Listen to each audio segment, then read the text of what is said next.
Hello, everyone, and welcome back to We Watched the Movie. I am Mike. Jay got the new internet, but it killed him. And that's what happened. Bye. I'm just kidding. Jay will be on in just a minute, and with new internet. So I can't wait to see Jay with his new britches. It's like a new haircut, only it's the internet. How are you guys doing? How's your St. Patty's Day? I have made green beer. It's more like someone pissed in someone drank a lot of asparagus. You know what? I'm having a stroke right now. It's fine. It's fine. We only do this every day, so it's no big deal. The green's throwing me off. It's too much green. There's too much green in here. The background's green. This beer is no, it's like, so here's what happened. The store was all out of green food coloring, and I went and tried to buy some, but I bought the gel kind.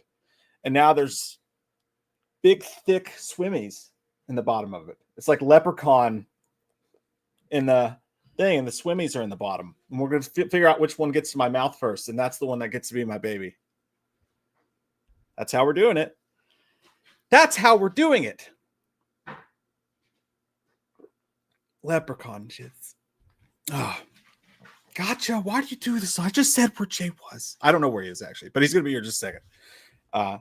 He said he'd be here in just a second. How are you guys today? We got terrible news today, but we can't let that stop us. No, not on Rex Manning Day. Not on Rex Manning. We must not dwell. Not on Rex Manning Day. Saw 11 has been canceled. So that's a thing that happened. Probably. Allegedly, probably. We'll talk about that as the night goes on. But there's also good news. Starship Troopers is going to be directed by Neil Blomkamp, which is pretty cool because, I mean, although it is sketchy because, let's be honest, usually when Neil Blomkamp's name is attached to something, it doesn't get made. There was Project 9. What was the District 9? And then Elysium, and then a whole bunch of stuff that was supposed to happen. There was like a really bad demonic, I think it was called Demonic movie, whatever that was called. And yeah. Hello! Hello, childrens. You already look better. Hello, childrens. Flux capacitor fluxing. Yes, sir. And here's the true test of the internet, by the way. I'm recording this in HD 20p5 while it's also getting the sound, making extra tracks, and Jay's still not frozen. So we know it's real. Yes, we have got it fixed, Chaz. That dude was awesome. So Spectrum came by a couple of days ago, and actually Magician Houdini fixed the cable line. So it's all good now. Yeah. What's your speed? 1 million? I know the upload speed was near 200. That's pretty sweet. That's pretty sweet. Well, the guy, the Spectrum, the tech was like, he's like, you're actually hitting like this strength of signal is like higher than it normally is. Like it was like a plus 16. So he's like, it's way above than what we normally offer. So we were trying to get it down, like, so it can actually work like the way it's supposed to or something. But super nice guy. Sweet, dude. Yeah. So far, so good. So far, so good. I'm excited. I'm very excited. Okay, so this means you're going to see we're going to be able to start clipping our live streams, putting them on the social networks, social medias, stuff like that. It's going to be really neat. We'll see if it lasts. I believe it can. Where were you? Were you pooping? What happened? Did you forget to put on your green shirt? Yeah, that actually is some of it. It just got out of the laundry. But I also, I was getting my apple juices ready. Sometimes you have to pick them off the tree and squeeze them yourself. I tried to make green beer, but it looks like it's just like lime looking. It looks like my pee tomorrow after tonight. Yeah, very dehydrated and sad. Or if it's really bad, your poo. Yeah, yeah. Green's not Did good. You get your second phone line so that calls don't interrupt the internet? Yes, that's exactly what it was. I'm glad that you know what we're talking about. Take it or leave it, because that's exactly what I did. Smart thinking. Modern problems requires modern solutions, as they say. It's very true. It's very true. How was your weekend? Other than blowing the Spectrum guy, I beat. I gave that guy lots of reach arounds. I beat Doom 2016. Quite good.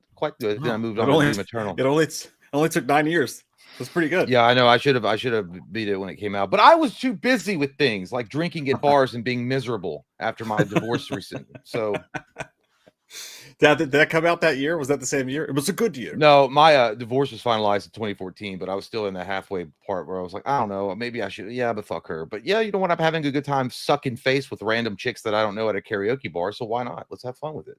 Yeah, sometimes he made me throw a wig on, but it was fine. There's this divorce in the wind tonight. There's a new story about divorce that we're going to talk about tonight. I bet you already know what it is. I bet you already know. You true crime alcoholics. Barack Obama and Big Mike. I mean Michelle. yeah, I was hurt.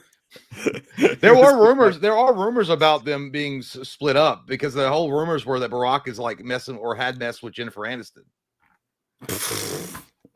No, for real. And then she did bang the guy from Casting Crows. And then Michelle Obama just launched a podcast with her brother, and they're like, "It's weird that your husband doesn't show up." It's not like, I mean, what's he doing? Like, she's just not like, and I guess it did really poorly. But there have been rumors that they split, or they're in like the process of being split up.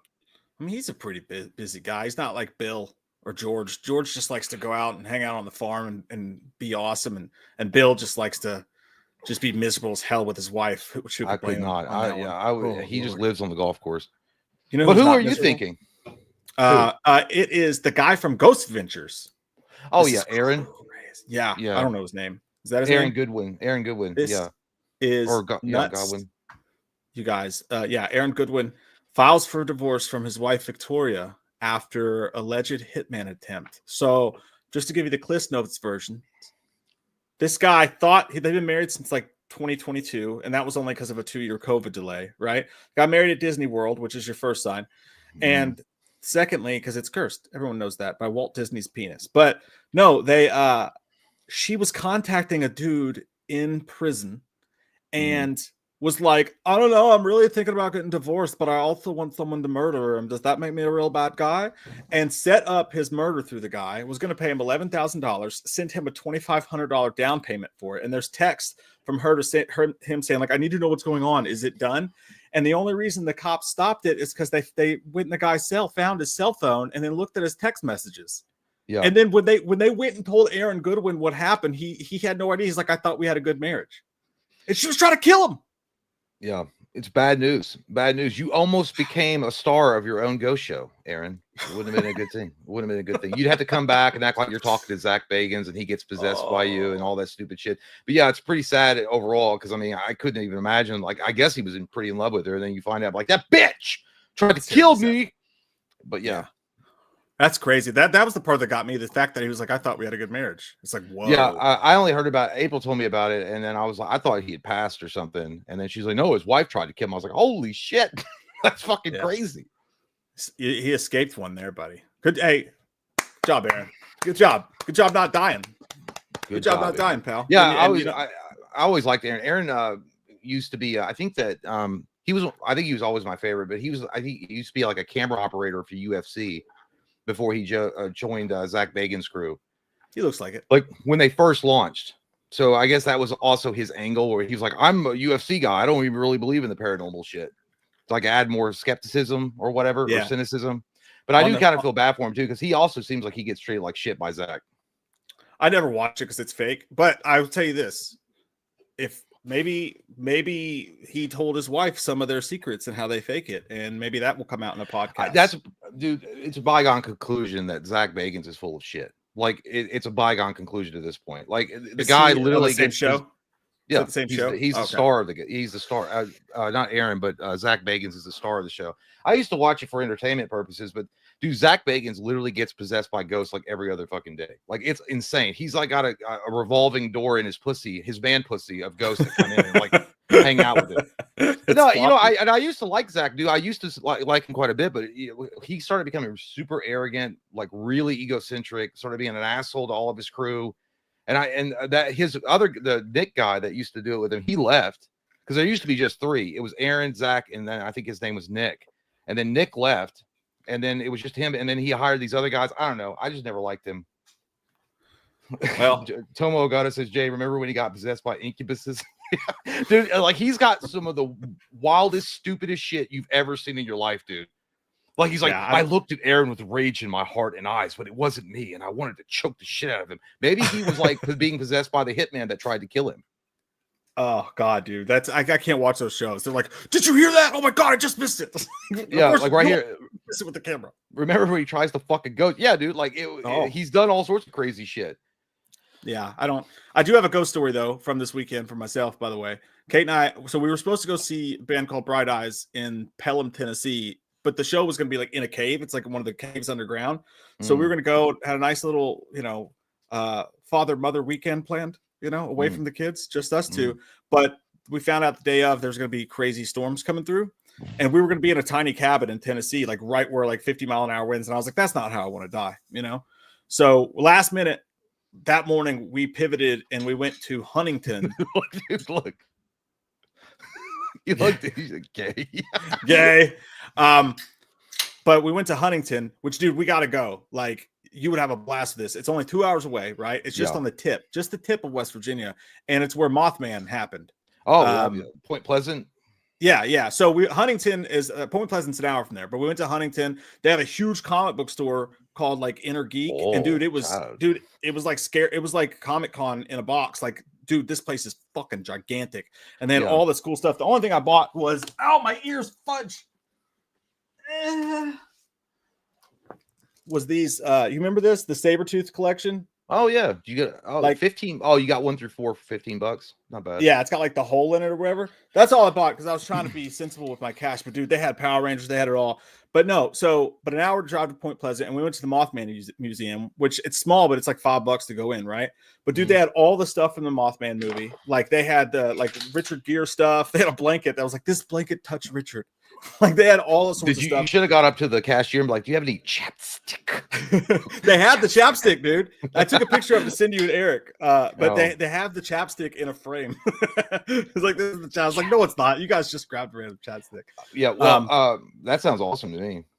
Well, yeah, it was great. I loved it. And they have a festival, like a Mothman festival that's up there, and it's this tiny little town. It was fucking sweet. They had another comic book shop in that town. But no, so what I was gonna say, dude, we're in a tiny little B&B, right? It's just a small little thing in Huntington. It's cool. That town of Huntington right there on the Marshall campus is awesome, dude. It's just line after line of cool restaurant and bars or whatever. It was a great time.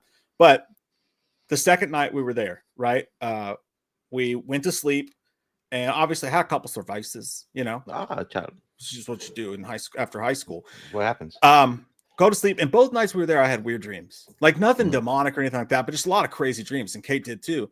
And it was weird, dude. I woke up the last day they were there, and the first thing I noticed when I walked out into the hallway was that all the doors in the Airbnb were open. Like neither of us got up, and every single door inside of it was wide open. And I thought that's weird. And then I started walking around, and it's going to be hard to see it on here, but you got a genital wart. Yeah, yeah. Is that what that's it is? The main thing? No, but like, yeah, you can kind of. No, you still can't see it, but it goes. I can see it. Tiny. It goes like this though. Like there's little. Oh, it looks like it's scabbed on your knuckle.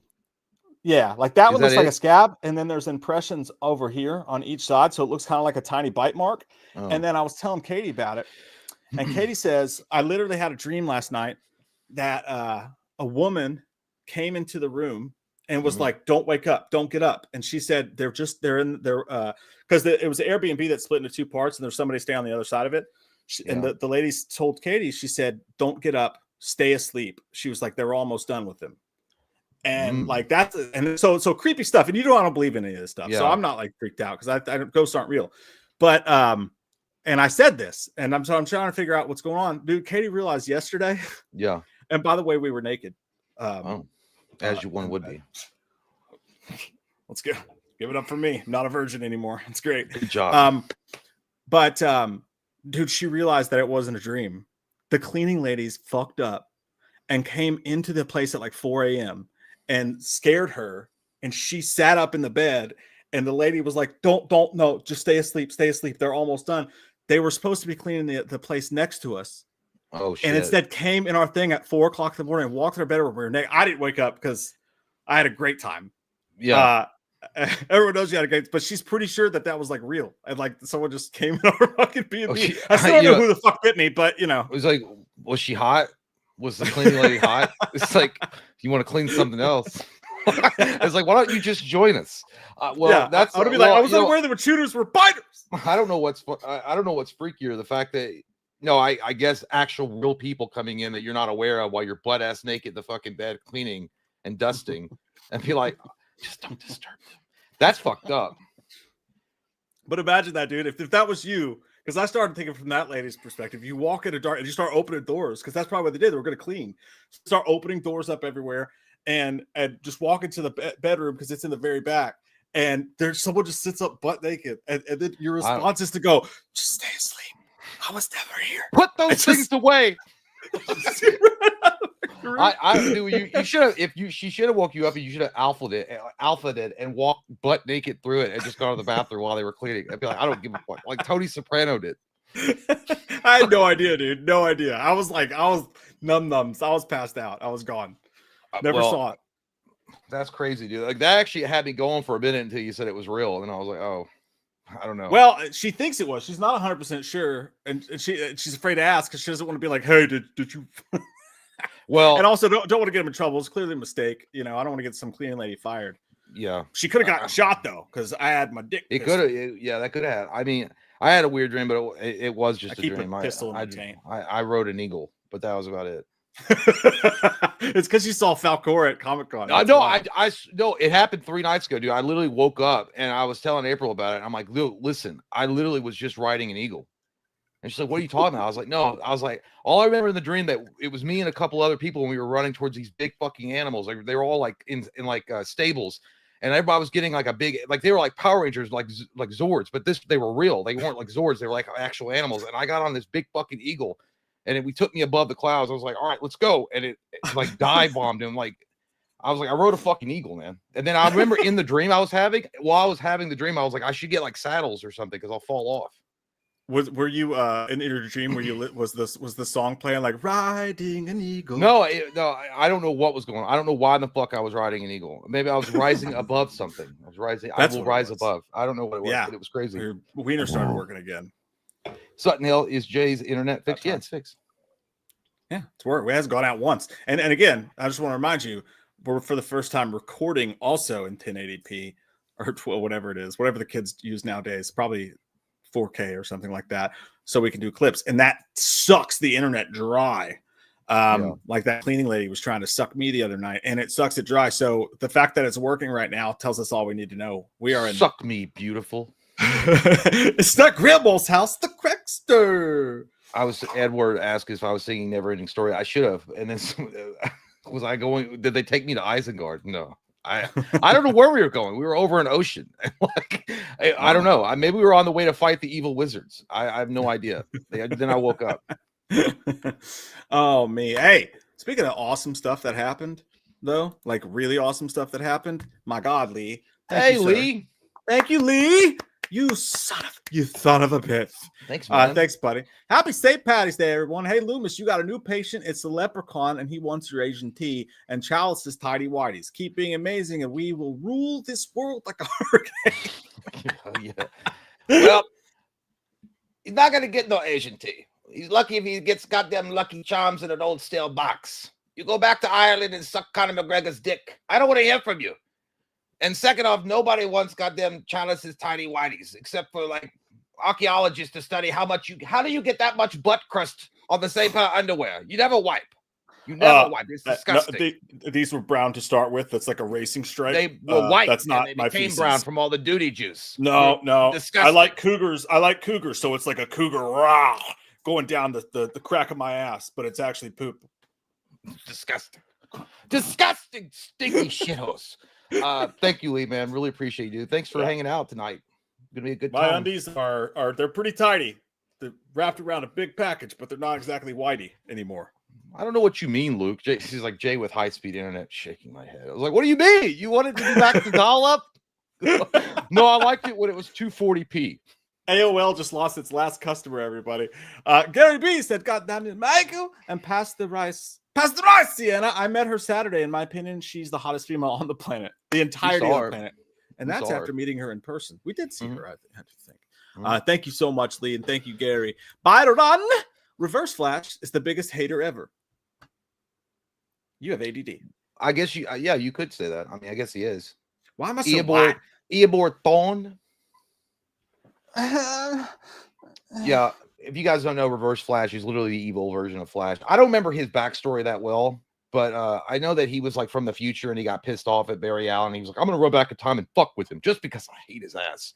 You discover time travel and you have your own superpowers, but instead of using that for something else, you're like, I'm gonna go back in time and fuck with Barry Allen just because I hate my life and I hate him worse. It is true. He is a big fucking hater. Dude, god damn it. I forgot. I made one.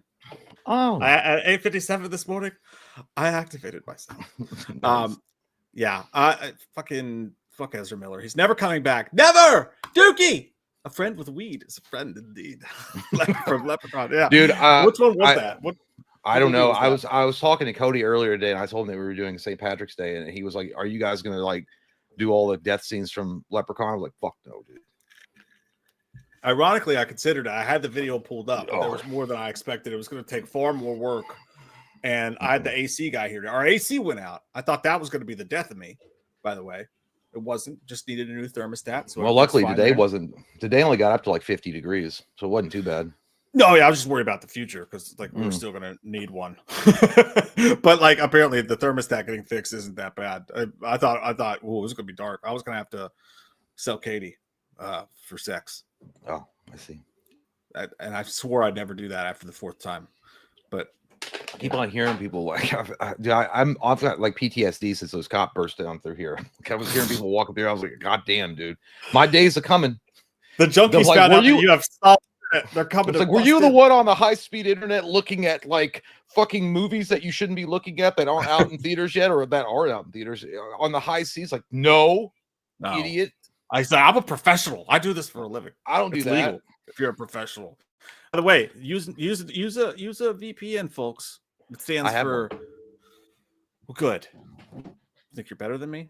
I just don't have one on the computer, or I haven't set it up on the comp, but I don't use the comp for that. You watch movies on your phone? Screen sharing, my guy. Screen sharing. I can watch it on my big screen.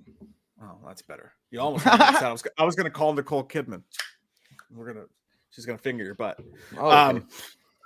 I make you drink milk. Love you, Dookie. Gary says, "Hi guys, congrats on the new internet, Jay. What's your download now? I've got fiber to home gigabyte internet, 1,000 megabytes per second download speed in Ireland. Not that you're like bragging about it, Gary. 1,000 speed. I've got 2 gigs. No, I'm kidding. I wish mine's really high. I pay. I'm like, when they come over and set up, I'm like, pretend I'm a giant company and give me that internet. Like, I don't care. The way it works, the way they work for me is that it's Wi-Fi, so it's never going to be as high as if I plug directly in. Yeah. If I didn't jack in, so I think it's like 400 or 500 right now for download, which is still pretty fast for Wi-Fi. Yeah.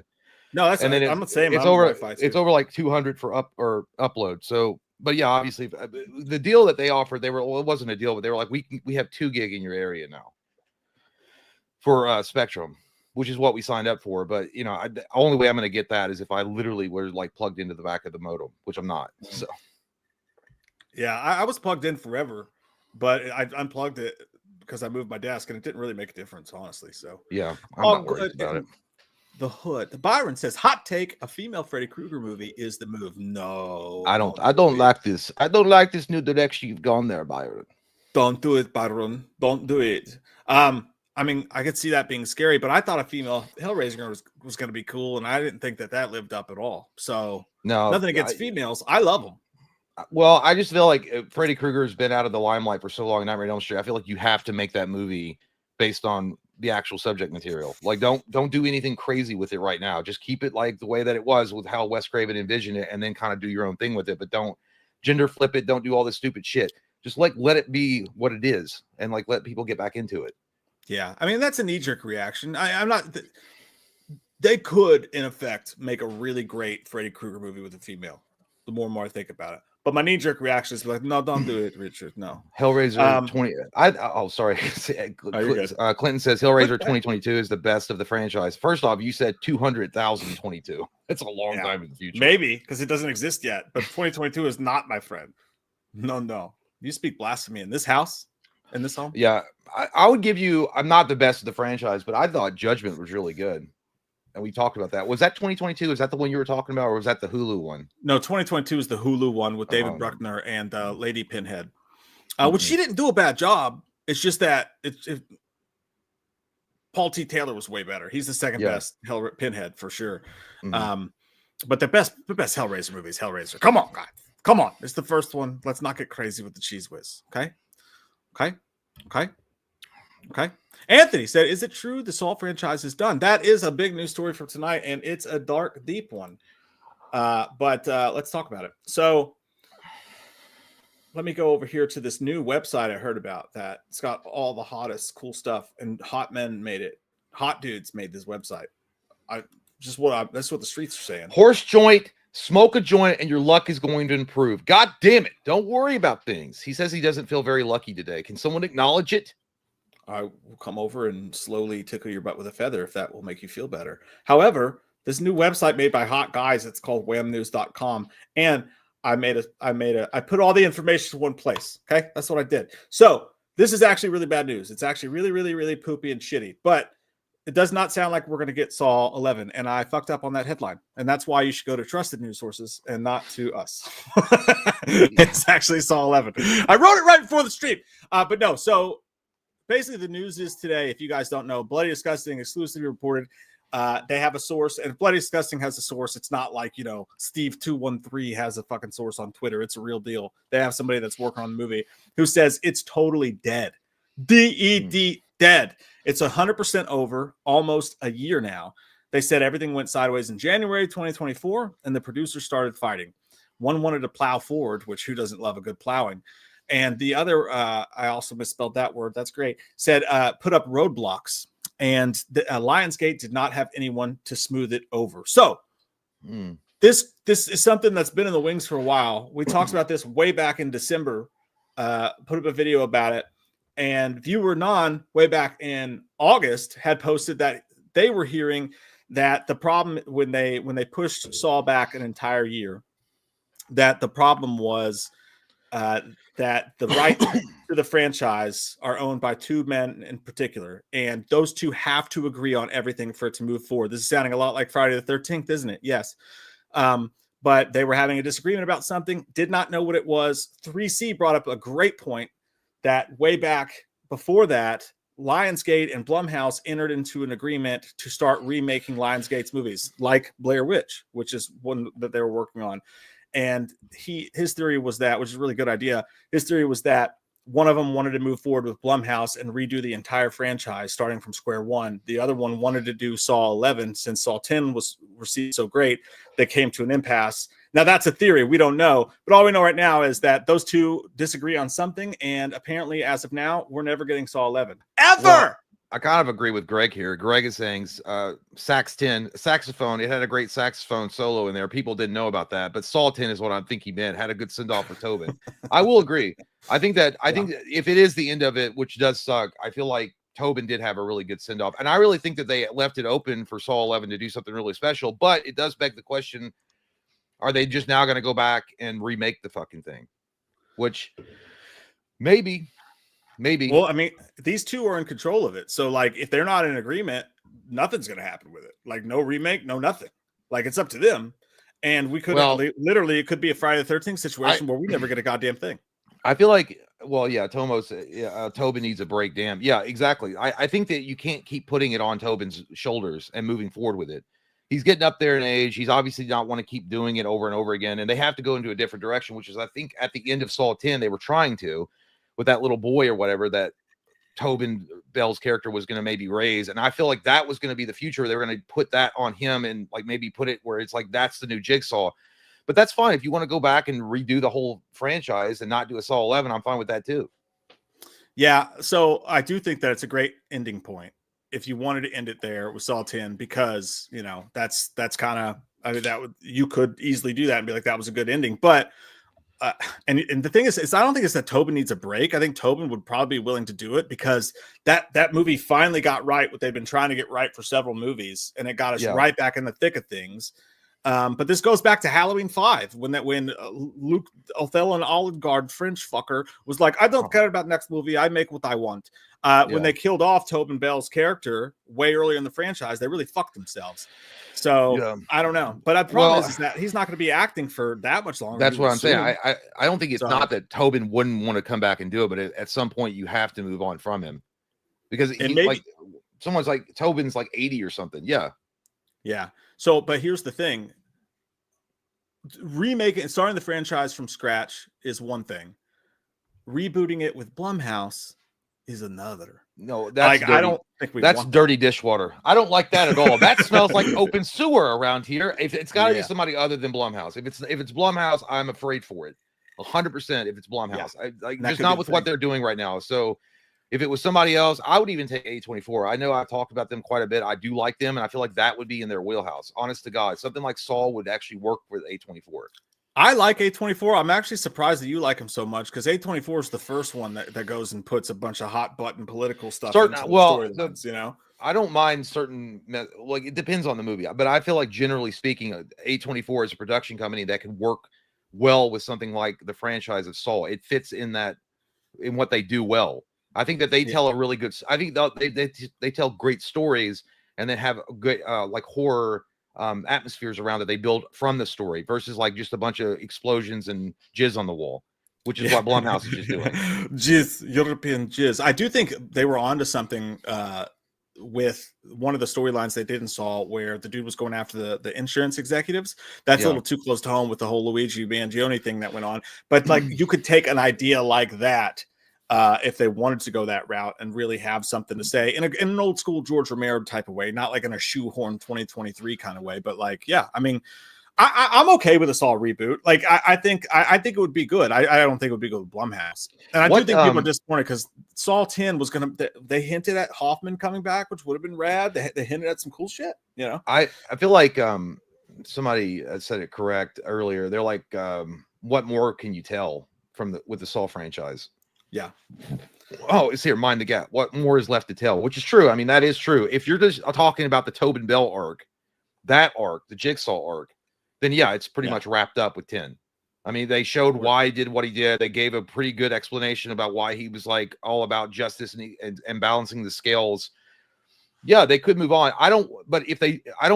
Here's the difference. Do you guys think a remake? Like remake the entire thing, Jigsaw's character, everything, remake it from part 1 and go from there, or would you want to what they call it a reimagining?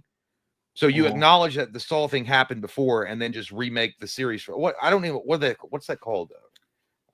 Not a remake, requel, and not a requel. Would you guys rather like a requel versus a remake?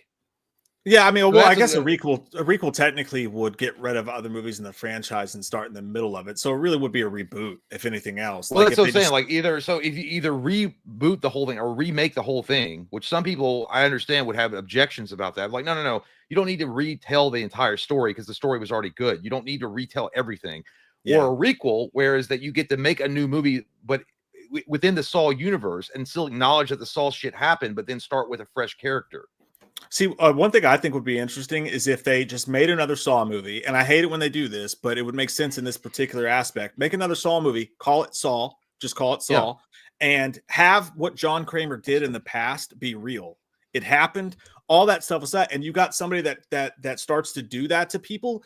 But here's the kicker: he hates John Kramer, and whenever the media and stuff compares him to him, he's like, no, fuck John. It's like Sylvester Stallone and Tango. I guess Rambo was a pussy. Yeah. But if he's like, because there's a lot of what John Kramer did that was like, what's the word I'm looking for? Hypocritical as fuck. Like a lot of John Kramer's like stuff was hit. So it'd be interesting if you had a new guy take over who like loathed being compared to Kramer and wanted to outdo him for whatever reasons. That could be interesting. I feel like that's also the way that his character, Tobin Bell's character, was all based on writers, because I always had different writers coming in with different ideas and they didn't follow a singular idea. So that's why it seems like, I think that's why he came off as hypocritical. But people, before you come up in the asshole, I know Dylan and a few other, like they tried that with Spiral, but it didn't work. Yeah. And forgetting about Spiral, I understand what. Yeah, they did. You're right. That didn't work for a bevy of reasons, but, though. But I don't think it was because they truly, like, I'm talking about like when they really go in and they're like, okay, we're really going to establish this as this now, and we're not going to do Spiral. Which, by the way, Spiral came out in the middle of them they weren't done with Saw yet. So they had never announced that we're done with the franchise and we were going to go into a different direction. I'm talking about a pure, like you said, just call it Saw. And I'm not talking about do it next year. Like, wait a few years, let it percolate a little bit. Percolations, it feels good, and then you have your tea, and then drop it as Saw. I don't know. But they should go the old Halloween route, and they should leave it on the table for writers to make pitches and say, we're not going to make another Saw movie until something comes across our desk that blows our dick off.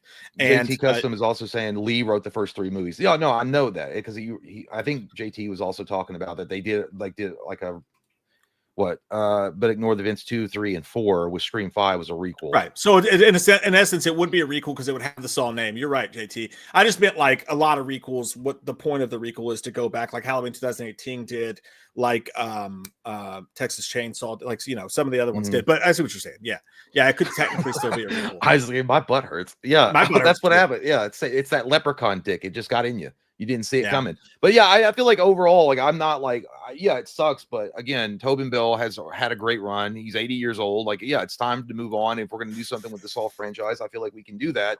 Either reboot it, remake it, or do a requel. And then, the disappointment is that you could have gotten 2 good movies out of that storyline. Probably, and I would have been fine with him coming back for one more. Like if they were like Saw 11 is the definitive end. Like that's it. Like for sure, that's it. Okay, and John's story is over for sure in Saw 11, and then it sets up for the next generation of Jigsaw, which will be that little boy that he was going to raise. Which I would hate that. I thought it was fine. I thought that was. I feel like that was a good way if you're gonna keep the franchise going. You might be right, but there's just something about there's something that screams Shia LaBeouf picking up Indy's hat in that to me. Yeah, that's true. There is some. I mean, obviously, there's problem that not everyone's going to be on board, but that way, at least you don't have to restart the entire series. Right. No. Yeah. And I just. Yeah. I don't know. There's something about that kid. That kid, like the origin story is not strong enough for that kid to become the new John Kramer. Well, that's why you set up Saw 11, and then he gets. That's what I'm saying. The training would be involved in Saw 11. Yeah. Which I don't know. We watched Jigsaw train before, and that's where he came off the most hypocritical to me.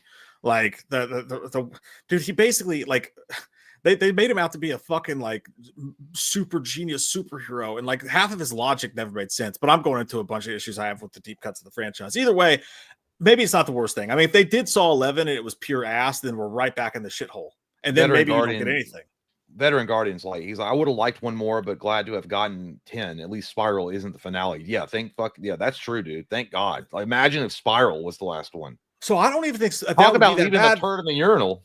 Well, like Spiral, like it wasn't great, but like Spiral was a spinoff. I think the worst thing they ever did was Jigsaw. That was ass buckets. I can't remember it. Yeah, I can barely remember it either, but I know I fucking hated it. But yeah, I didn't think Spiral was horrible. I just thought it was a spinoff that really didn't need to be tied to Saw. I thought it was boring. I don't know. There was something about it. I feel like it promised a lot and then it just didn't deliver it, but it is what it be. And I didn't even mind Chris Rock. I thought he was fine. But yeah. Yeah. Not the worst. By the way, I was going to ask you, this is a conversation that Cody and I had. You got to pick it. And I know what you're going to pick anyway. Because we were talking about, I was giving Cody some scenarios, what we've talked about on the show before. Like, if you pick this franchise, the other one disappears forever. So it was Rocky series or Terminator 1 and 2. But I was like, you can't pick the entire Rocky series because you're going to pick that's just because Cody was like automatically Rocky. So I was like, you got to pick the 2 best movies in the Rocky series. As far as what we were concerned, we both agreed on it was Rocky 2 and Rocky 4. That was what we picked. Nope, it was correct. Wrong. But Rocky 2 and Rocky 4 versus Terminator 1 and Terminator 2. How you voting? Terminator 1, Terminator 2. Yeah. Well, here's the thing. I picked right away because if it was Rocky 4 versus T2, it's T2 without a doubt. But Cody's only hold up was Terminator 1 and Rocky 2 because he's like, I don't want to live without Rocky 2. Because I was like, yeah, but not that it, like Terminator 1 is amazing. By the way, I picked T1 and T2 as well. But I'm saying like Rocky 2 versus Terminator 1.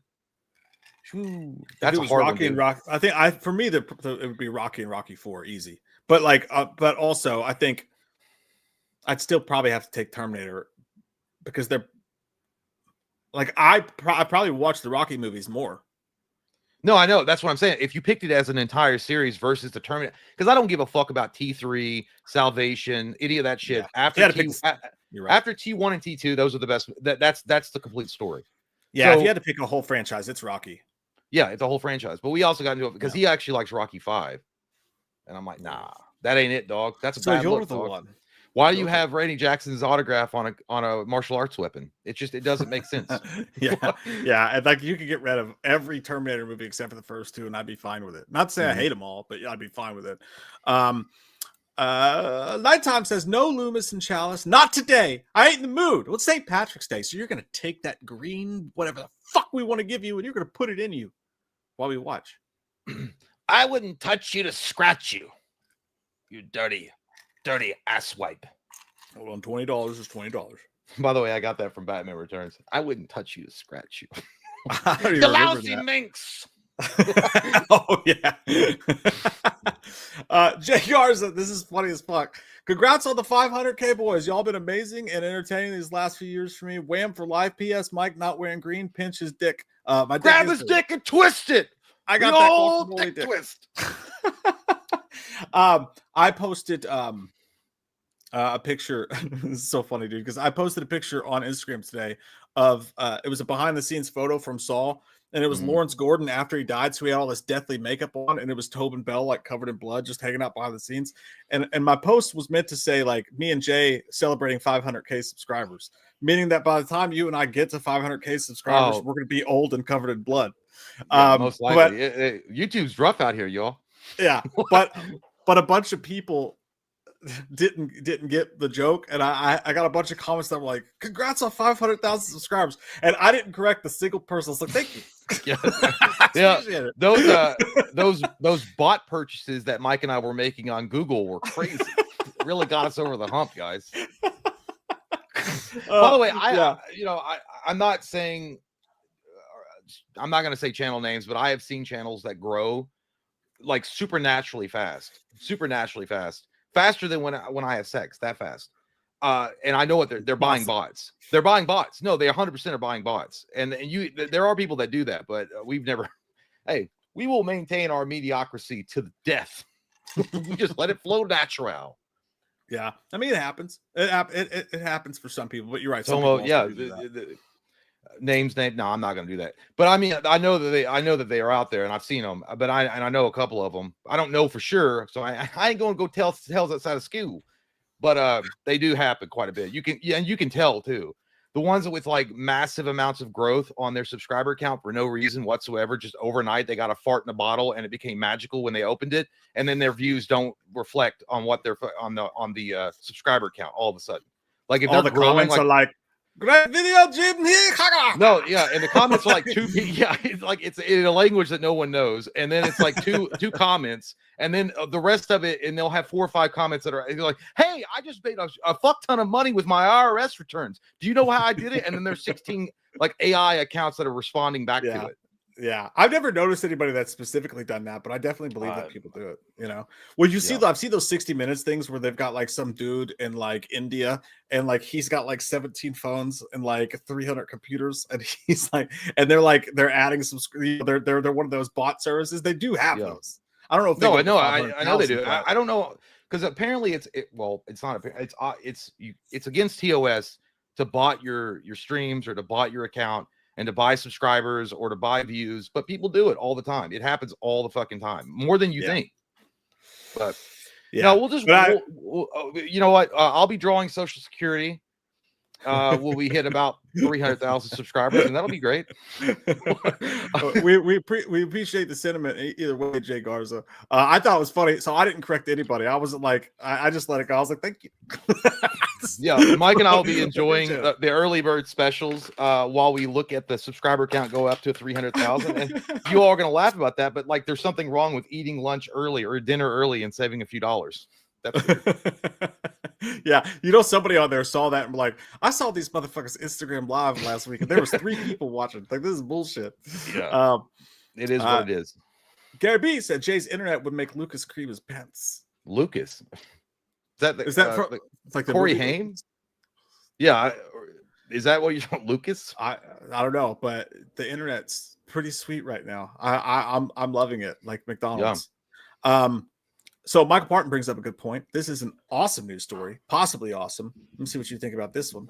Got any Starship Troopers fans in here? I know that I'm one. I know that Jay is one. Paul Verhoeven. Great film. The sequels, not so much. No, just the first. But the first one's amazing and it's perfect. It's wonderful. And it would never Kill work them all. today. But they're going to try. I'm doing my part. Dizzy Gillespie's titties. Her name was Dizzy, not Gillespie, but they did show her titties. Yeah. And Denise Richards was in that movie. And she's a bitch. She less Casper to go with that handsome guy, which always made me mad, but I still love Denise Richards. Casper Van Diem. Yeah. Starship Troopers movie is in the works from District 9 filmmaker Neil Blomkamp. I love him, dude. I love him. Neil Blomkamp, you know, I remember when he was on the radar for a long time, he was like in the running to be the director of Halo.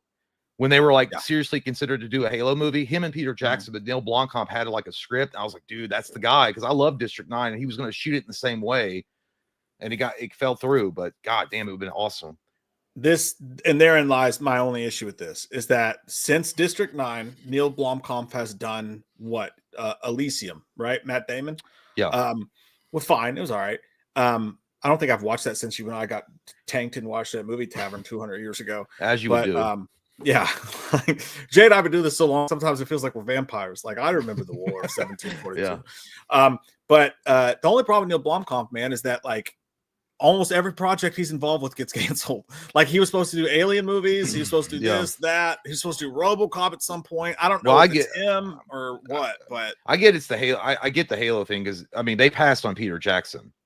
I mean, literally the guy that did Lord of the fucking Rings was interested in bringing that to the big screen, and they were like, nah, dog.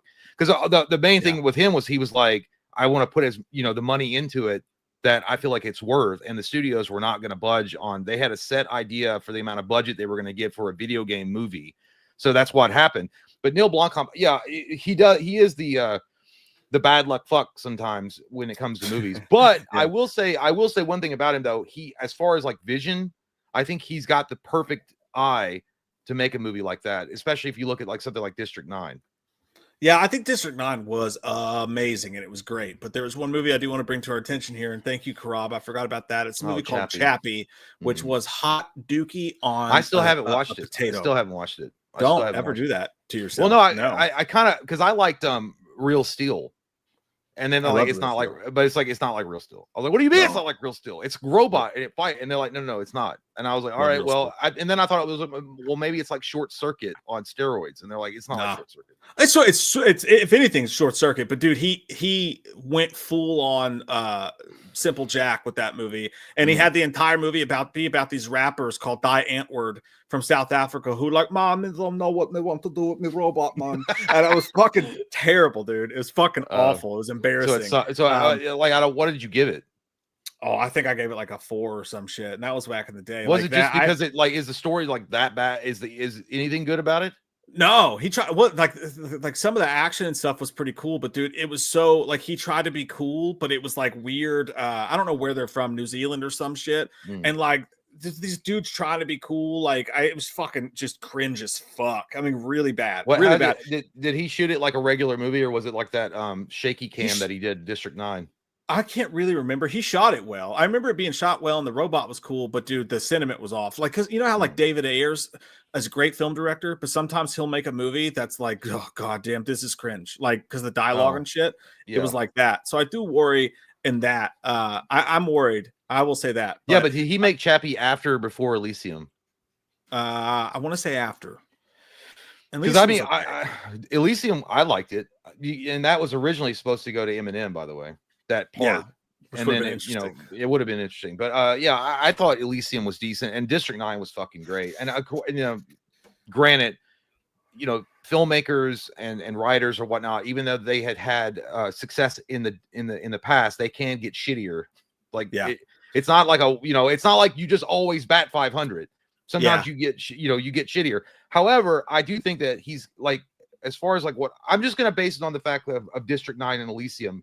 Based on those two movies, Starship Troopers is a no-brainer. I think he'll fucking knock it out of the park.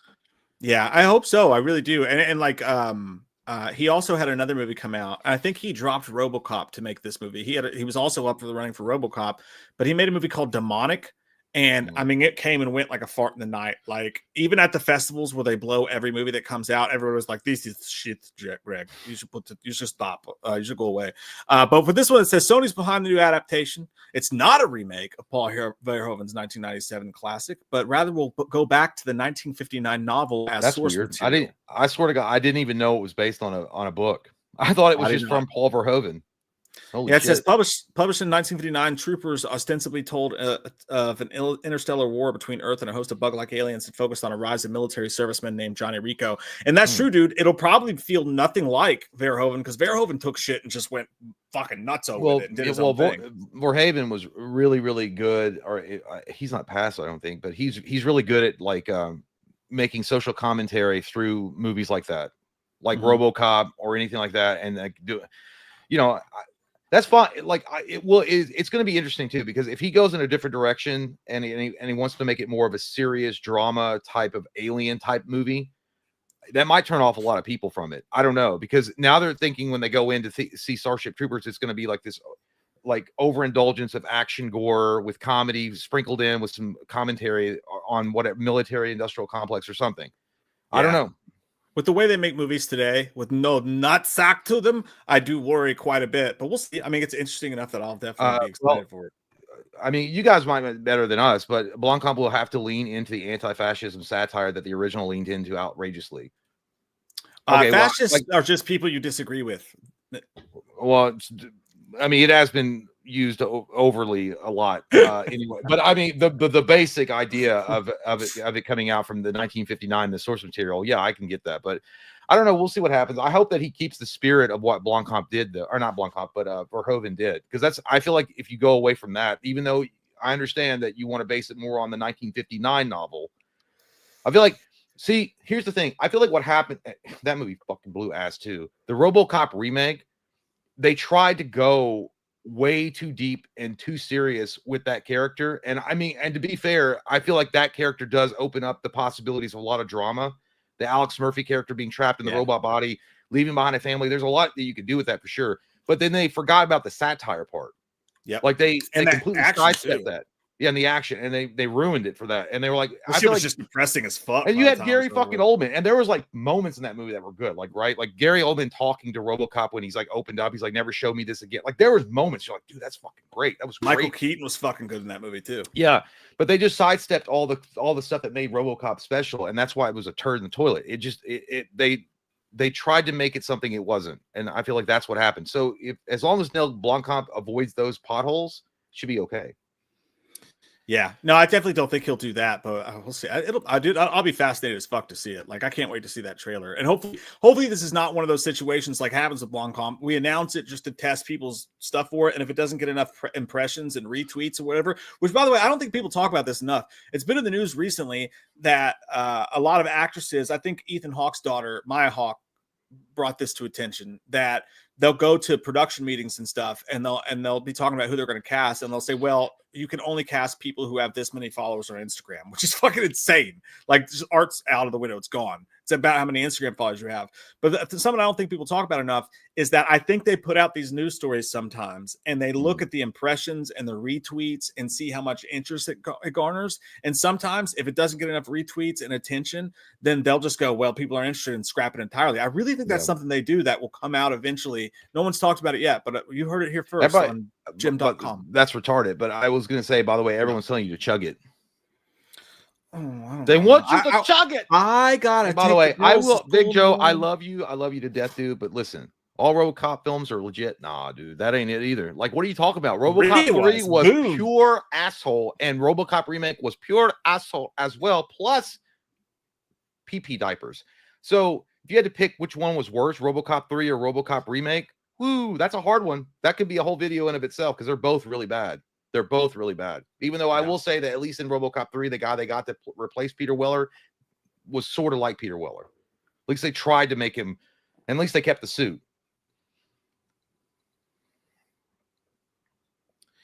Big Joe says the only thing bad about the RoboCop remake was there no video game. Yeah, I don't know, man. I thought RoboCop remake was pure hot trash. I don't know. It's just my opinion, but I did not enjoy that movie. I just watched it like 2 weeks ago, man, and if it wasn't called RoboCop, it probably would have been okay. But they just took everything fun about it and made it depressing as shit. Yeah, and what was it? Joel Kinnaman, right? Yeah, that was the. It's like, yo, dog, what's up on RoboCop and shit? Yeah, dude. Like, yeah, I don't know, man. I don't think he was the right guy. I just don't. There was something about him that was way off. They had the right fucking director, dude. Jose Padilla. Jay and I, one of our first reviews, man. It was one of our first reviews we'd ever done, and we used to do a show called Netflix Nuggets. And you go back and look at it because it has this old school like HBO first look fucking. It was like Netflix Nuggets, and we would review random movies on Netflix. It was fun. It was back when YouTube was cool. But dude, Elite Squad, The Enemy Within, was amazing. One of the best action movies I've ever fucking seen. Amazing. And if you watch that, you go, that guy should direct fucking RoboCop. But the studio cut his nuts off, and there you have it. Well, I'm gonna go put my pee in the toilet really quick, but I'll be back. I wish you could put it in my mouth. Oh wow, it's St. Patrick's Day, so anybody can get lucky. We'll find out. I want to find out if there's a pot of gold underneath Jay's ball sack. So anyway. Where were we here? Where were we with you guys? I did chuck half of that.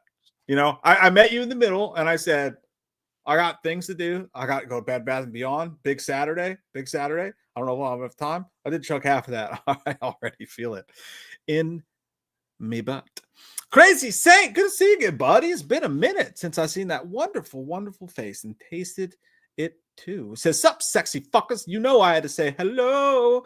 I need both of your best drunken St. Patty's Days memories. I will ask Shay this when he comes back. Stay safe. Love, peace, and chicken grease. Love you, bros. Love you too, pal. I'll ask Shay that when he gets back. St. Patty's Day, I don't have a lot, but I will say there was a particular, and I always have a fond feeling for March because of this time. There was one of those sweet, sweet marches, you know, sweet balls. One of those sweet marches where the sun came out a little bit earlier. It was a shitty winter, but it got hot kind of quick. Jay and I were filming at his house back when with his first wife. Filming his house, having some brewskis. I remember seeing a snake in his yard. And we're like, fuck, there's a fucking snake right there, man. We went to B-Dubs, watched UK play March Madness, had some green beers at B-Dubs. I broke a beer. I wasn't even drunk, but this guy that didn't really like me was sitting next to me. And it was actually Jay's ex-wife's brother, super serious guy, definitely didn't like me. I went to grab something and like knocked over my beer and it busted on the table and glass went everywhere and he wasn't even drinking and like beer went everywhere. So that was awesome. That was a really good time. But no, that was a fun one. I love March Madness. March is one of the best months there is. It starts to get fucking warmer if you're lucky. The fucking the tournament's going on. It's I love March. I love Lamp. What's your favorite drunken St. Patty's Day memory, you fucking whore? It's not a favorite one, but I remember when Mike and I went to Comic-Con and it was during the St. Patrick's Day parade in Lexington and we got separated and then I ran around looking for Mike in the bar like a father that his son was getting ready to make a really bad life choice. And I was like, where is he? Where's he at? And we was running around. He was like hanging out on the sidewalk, but he'd actually been looking for me. And then it was like lost lovers finding each other in like a movie like The Notebook when we reunited. That was because that was the night we talked about this before, where we were sold Happy Grass by a chick that was walking around selling them. And, that was Scarefest. No, that was St. Patty's Day because you know how I know that because we parked in the parking garage and she wanted to go back to the car to sell it, and she got in the car with us and she's like, "Please don't rape me." I'm like, what? And I was like, what the fuck are you talking about? Like, obviously not. You're not that attractive. And by the way, it's a parking garage in the middle of the broad daylight. You got in the car with us and you're in the back seat. You're trying to sell us illegal drugs, lady. And I don't touch that. I don't touch that, you doper. I understood what she was saying. She just got in a car with two strange men, and we were and it was like out of nowhere. It was like we were having a great normal conversation. Then she just out of nowhere is like, "Please don't do that." I'm like, "What the fuck are you talking about?" To be fair, to clarify, it wasn't like a scared thing. It was like a joke.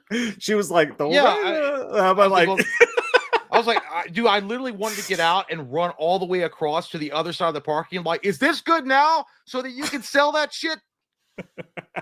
Want to make sure. Yeah. No, mine was actually, we were together during my favorite one too. It was when we went to B-Dubs and I broke that beer all over that guy that didn't like me when we were watching the UK game and everybody had green beers and whatever. It was a good time. You didn't punch anybody with that. No. Mine's with Fark was sitting next to me and I accidentally, like, my elbow hit my beer and it was still on the table.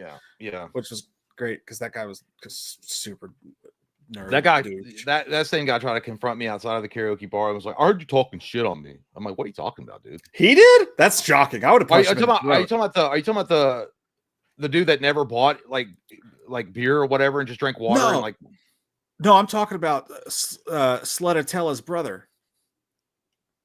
Oh, that was okay. Yeah, I remember that. Yeah, okay. Now I know who you're talking about. It's Nutella, but a slut.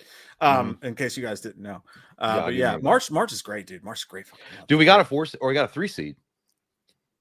We did. Kentucky's got a 3. We shouldn't have. We didn't deserve a 3 seed. We deserved it.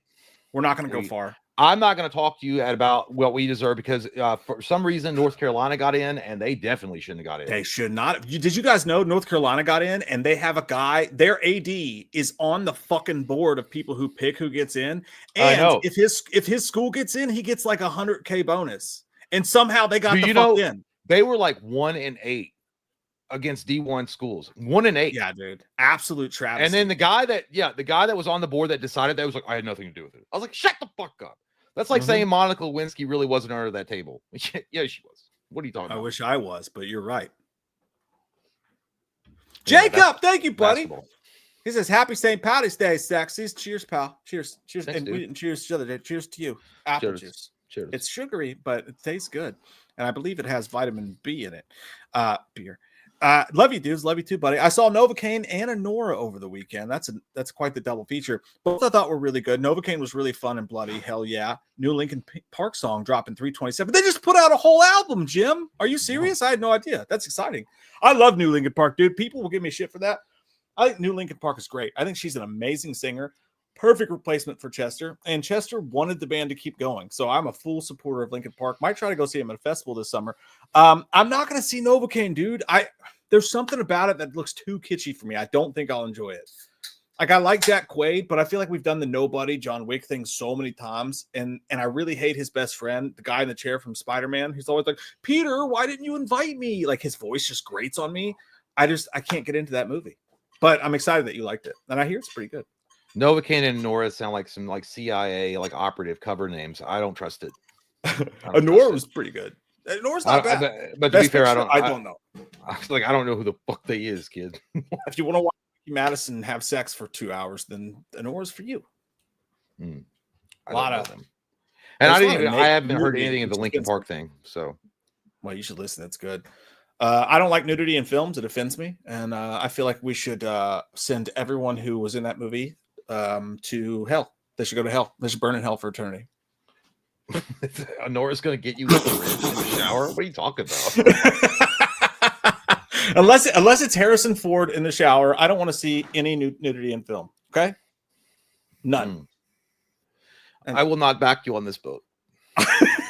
There are some people who actually believe that, though. It's crazy. Michael Parton says, I feel like Lionsgate needs a new horror franchise. It's about time, Jim. You're right. Yeah. Let's make that happen, Captain. Why don't you go work for him and tell him to do it? Because yeah, you're right. I think 100% you're right. Tell it on a fucking mountain. We do need new original horror franchises. Indeed. So maybe it's not that bad of a thing. But here's my thing. Like another horror franchise that just has a license to print fucking money is now on the outs because people are fighting. Like, I mean, Nightmare.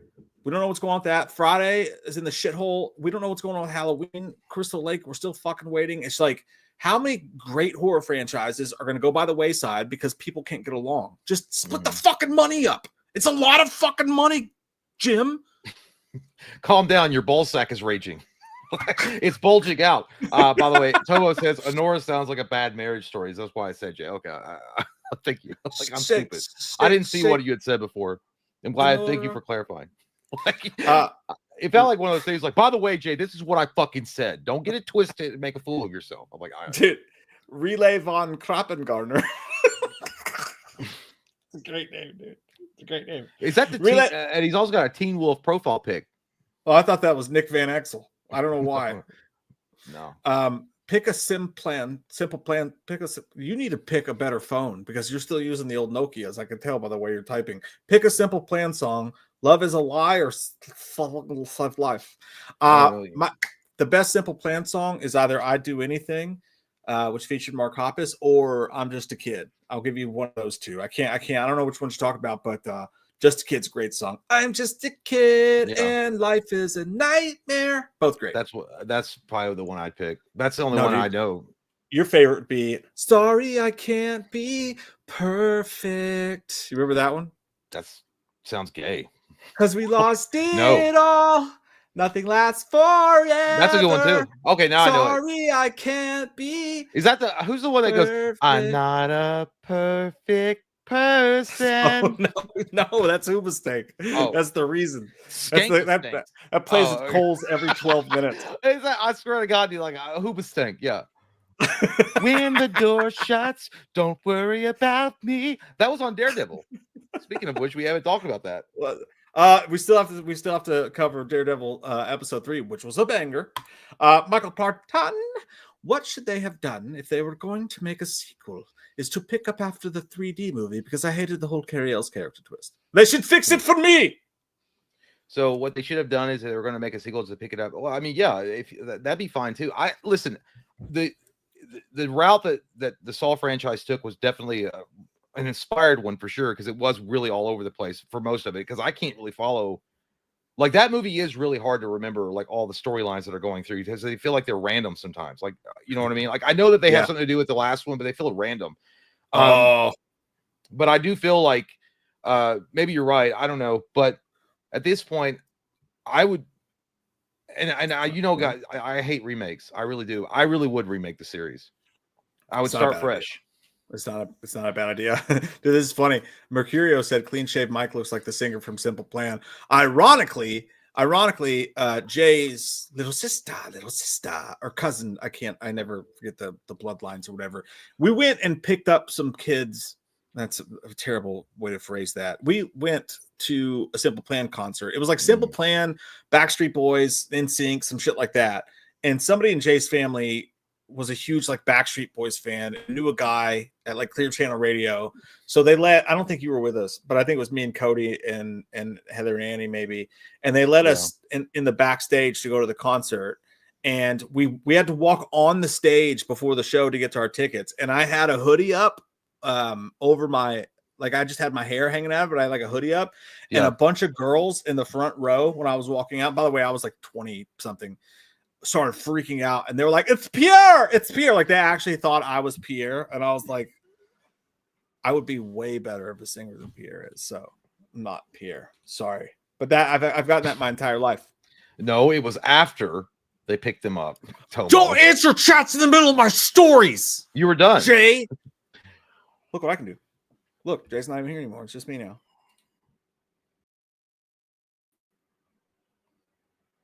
Look at what happened. Oh, weird. Oh, I forgot. He's got all the buttons. I do. I have buttons too. I have buttons. We've given them too much. You know what the problem is? Like, I didn't fuck with the buttons after a couple of surveys. You switched our sides. Now you fucked us all up. We're on different sides. Hold on. I'll fix it. Jay's like, I fixed it. We used to do that. We'd do videos and we'd accidentally sit in the wrong chair, and like all the comments were like, dude, you're on the wrong fucking side. Dude, it's so weird. Like, like after a while, if you've been on YouTube long enough, some of the criticisms you get is like, this is not constructive.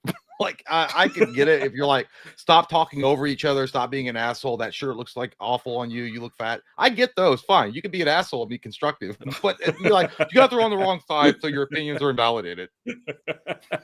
It's true. It's true. There's somebody else said a good point. By the way, I forgot the Addicted song. That's another good song. You remember that? Yeah. I'm addicted to you.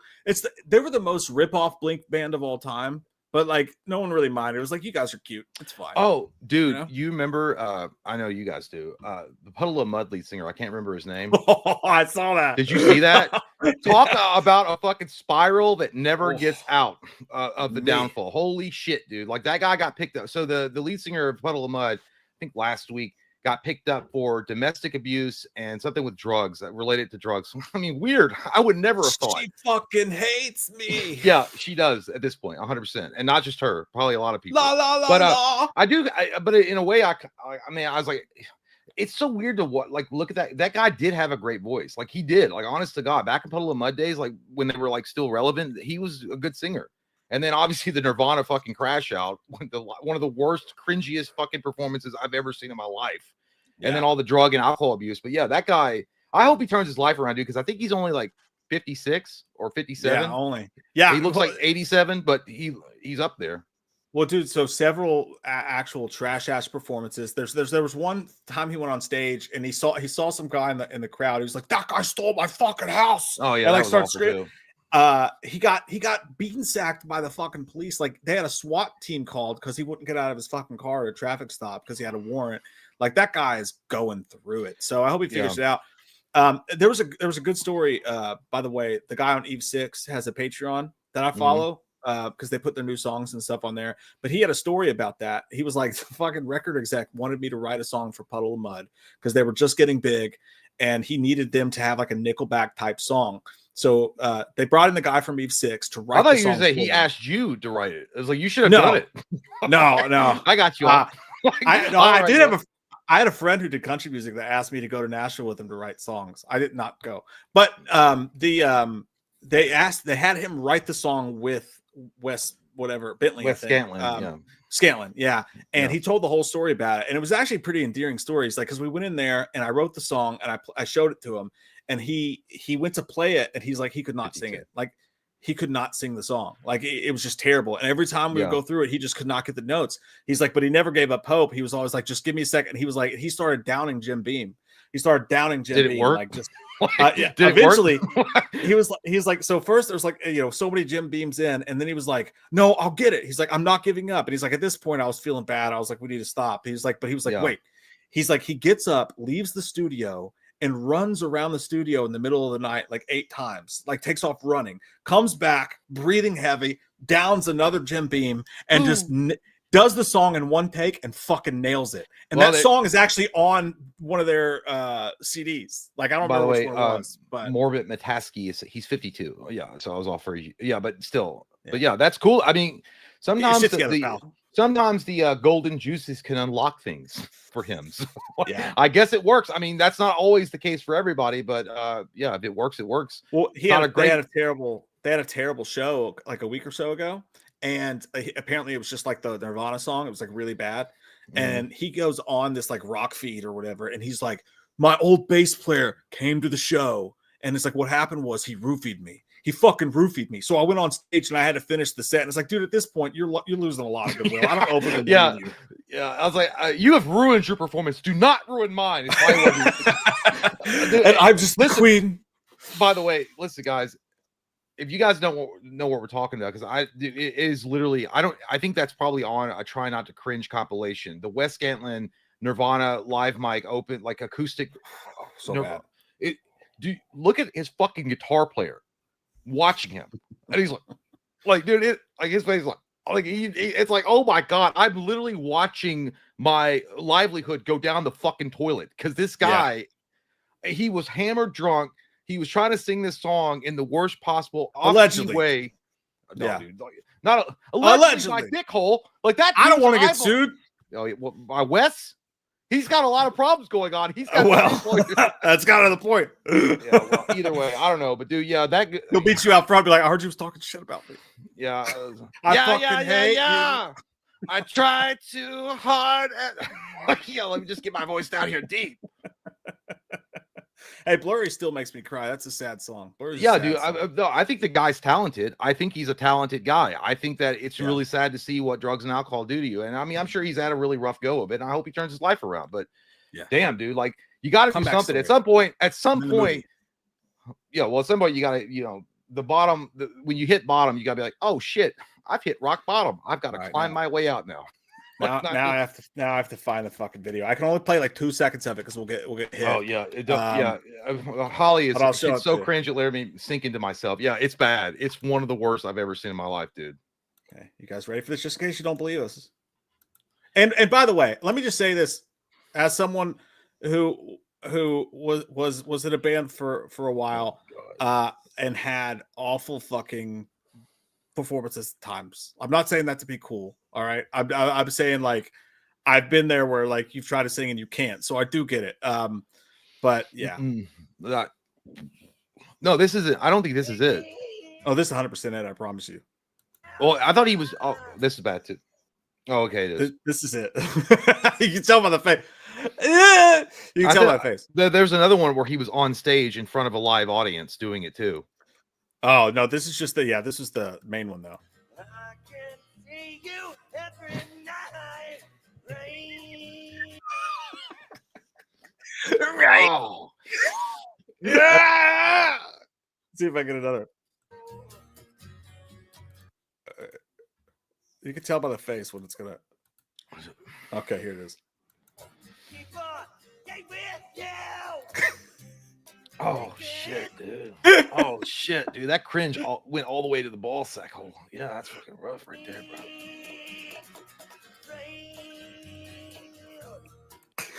You know what this reminds me of, dude? Like the way that he's singing and the way that his bandmates are reacting to him. It reminds me of that scene in Sling Blade where the drunk old redneck asshole has his band outside. Remember the one that abuses? Yeah, he's like, "We're trying to play a band here," and he's like got his boys together. That's what it reminds me of. It's just like a bunch of guys that they're those, but his bandmates are like, "No, we're being serious." But he shows up, we're like, "Fucking," because that was me on the toilet. I got a pie. I'll be right back. Oh, no, it's just us. I guess we'll just hang out. Yeah.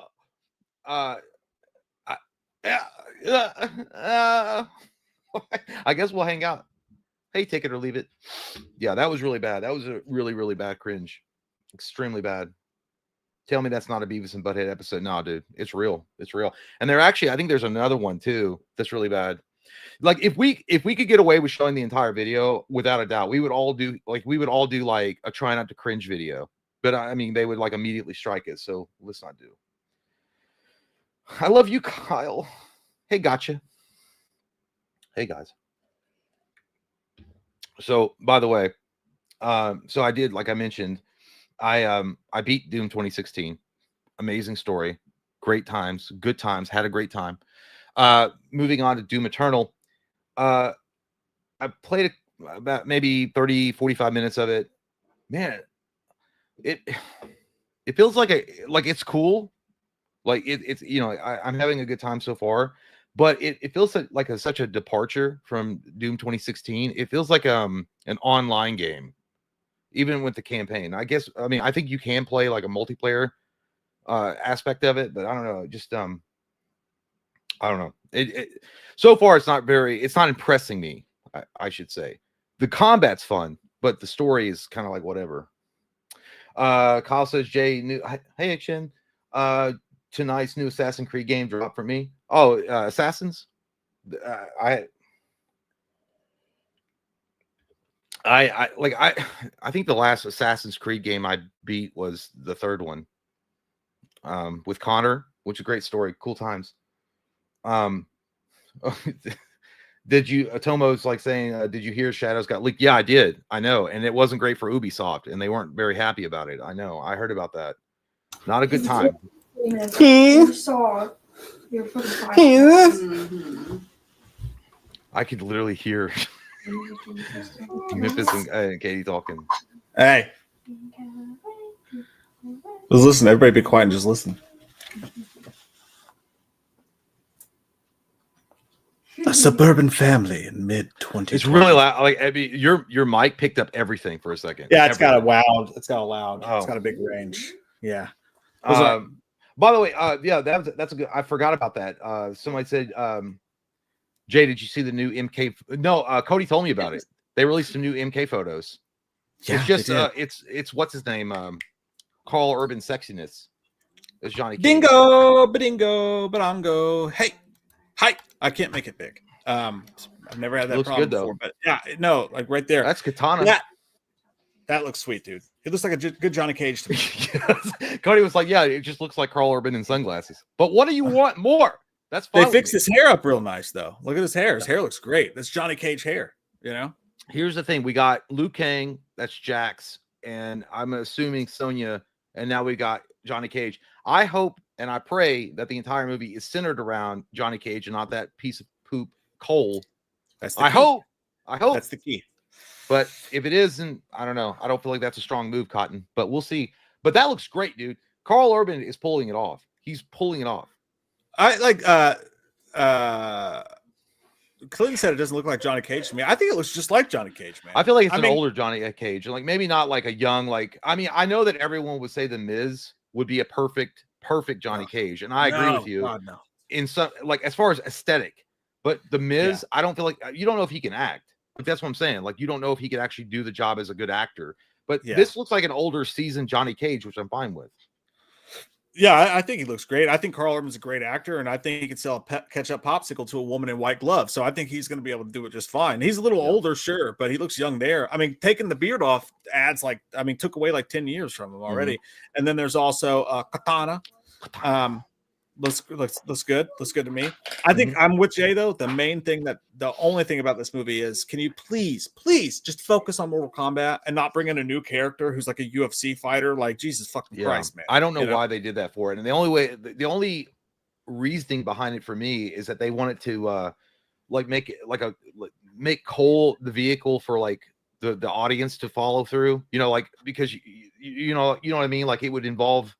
Okay, well, this is a non character in the games, so this way vanilla audiences could get behind this guy. He's just like a kind of a out of work retired or semi-retired fighter, and then he has to deal with all this crazy magical shit, which I think is dumb anyway. I think you could have made that movie without Cole and been fine. 100%. Yeah, it veered too much and it got boring. And then Martin Ford as Shao Kahn. Someone mentioned online that it looks a little too much like Captain Grayskull with red eyes. Not Captain Grayskull. Skeletor. Castle Grayskull. Yeah, fucking Skeletor. Excuse me, I've had peyote. That's what that's me when I have a lemon head. It's just too power. Just too power. Can't do it. I think it looks cool though. I like it. I think it looks dope. Well, usually the mask only comes down to the nose and then the mouth is open. So it is interesting. Like he's full on skeletal in that. I don't know. I mean, it's obvious. I would imagine it's a war mask because he's not like a Skeletor character. So I don't know. That's true. And then Hirako Sanada as Scorpion, which again, that doesn't look like Scorpion. You know, I mean, like from what we know, they nailed it in the original 1995-96 one. I know. I wish they just keep it that. But it doesn't look bad either. He's got cool eyes. I think JT Customs mentioned that the Johnny Cage Carl Urban looks more like the Mortal Kombat 2011, where they're a little bit older, which is fine if that's and he's not lying. It's more like the 2011 Mortal Kombat. But Scorpion has definitely gone through different looks through the games, and the ninja pajama uniform kind of disappeared after it got more like armor-ish looking in Mortal Kombat Deadly Alliance, and then moving forward from there. So it is kind of on point for what Scorpion would be wearing now. But I agree with you. I feel like they should just go back to the 90s, the pajama uniforms, and that'd be fine. Yeah, look, my dream Mortal Kombat would absolutely be. I think that's all the pictures. Yeah, my dream Mortal Kombat, dude, and this is what I would do if they asked me to remake Mortal Kombat. I would literally, I would have cool music, obviously, like that stuff. But I would have like somebody that did the Raid, like a movie like The Raid, or John Wick, or some shit like that. Pull someone in like that, and have the entire movie just be really about these great fights. You know, like have just set piece to set piece.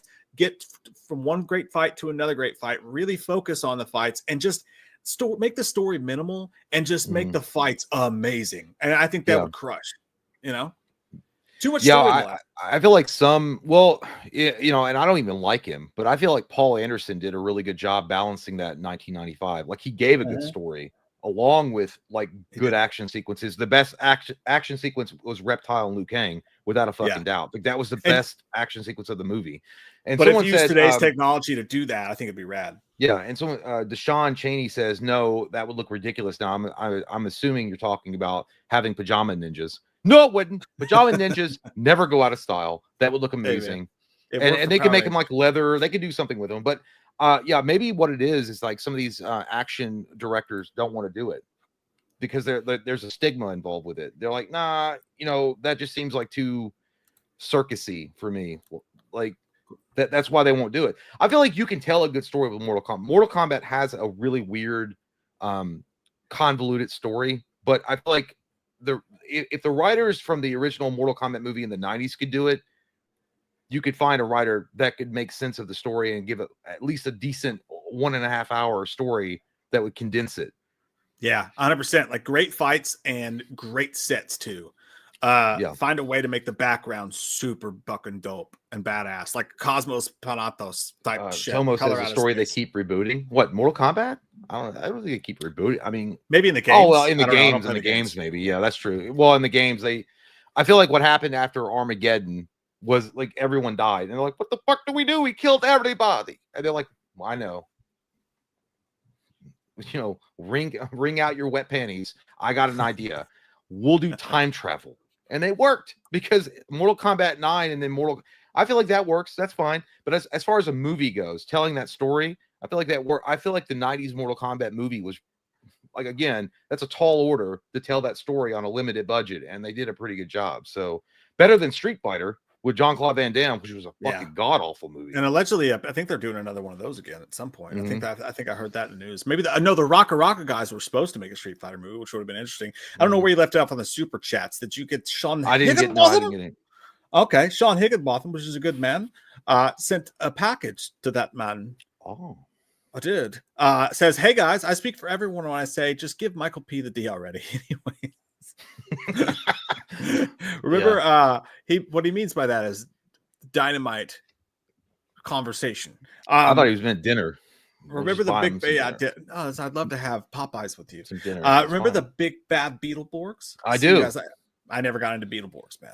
I never liked it, but I remember when the dude, it's so weird. The Spectrum guy that came over to fix the internet, he was all about Power Rangers. I should have. With what he did how I got for the internet, but no, he was nonstop talking about Power Rangers and stuff. And but I saw your shit in your house. Well, yeah, but he was like, it was really, really nice guy, really, really cool. But I had to exit, and I was like, I gotta go vape, and I left the room. It was because what it was. Just leave April there with him. No, I did. I swear to God, because I was like, I don't know what else to say, because he was like, did you know that Jason David Frank he's a karate guy for real? I'm like, yeah, he was. And then he was like, yeah, so I ordered because he was waiting on the Spectrum thing to boot up, like he plugged in the modem and he was just waiting on it to catch a signal. He was like, so I ordered an online thing to teach me karate from Jason David Frank. I swear to God on my life, this is a real fucking conversation, dude. I swear on my life, this is real. And he was like, so I ordered the online class, and I was doing it for a couple of weeks, but I was like, it's not the same. And I was like, yeah, because Jason David Frank's not teaching. He's like, exactly. Jason David Frank wasn't teaching it. So probably totally different. And you know what I really like? And then he started talking about Buffy the Vampire Slayer and all. And I was like, this is fucking crazy. But anyway, the point being is, like, I remember when Mighty Morphin Power Rangers was at the height, Big Bad Beetleborgs came out along with VR Troopers. Do you remember VR Troopers? Dude, VR Troopers were dope. Well, the thing about VR Troopers is that Jason David Frank was going to be like the lead in that show. That's what I'm talking about. Just burped up shit right in my face on the live stream. Get out of here. But anyway, sorry, there's spit on me. But anyway, yes, I do remember Big Bad Beetleborgs. It was basically Power Rangers for like 10-year-olds. She smells like old chicken. It's just burp treat in my face. I never played Beetleborgs, by the way. I could never figure it out. No, it was a show, a TV show. No, I know what it was. But they had the toys too, and I think you can get like a arena for them to play in or whatever. But I remember it. Did you tell him that Jason David Frank? By the way, rest in peace. But did you tell him that Jason David Frank insulted our hero, and that's why we don't fuck with him? No, I avoided it because this guy, he seemed very innocent. And he had a speech impediment, which was very endearing, by the way. I'm not saying anything, but it was you're not going to touch it. It was like that. It was very, very obvious. And then he was like, I said, well, hey, you know, I was like, Rocky, who played the Red Ranger that replaced Austin St. John, was just recently at Comic-Con. And he's like, Comic-Con with this weekend? I'm like, yeah. And he's like, like the longest sigh you've ever heard in the history of the Western world. Like Napoleon Dynamite? Yeah, and he kept doing it. And he was like, shit, I should have asked off for that weekend. I'm like, yeah, you should have. And now your chance is lost. Miss out, pal.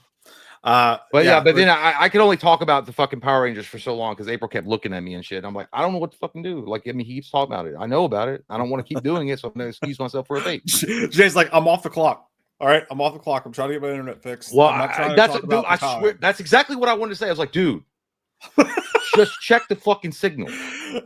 Like, I know what he was trying to do. What was happening is he was like, he didn't want to go to his next job because it could be, quite a few miles down the road. So he was taking as much time here so that he would be off the clock because he was coming from Georgetown when he got here. Yeah.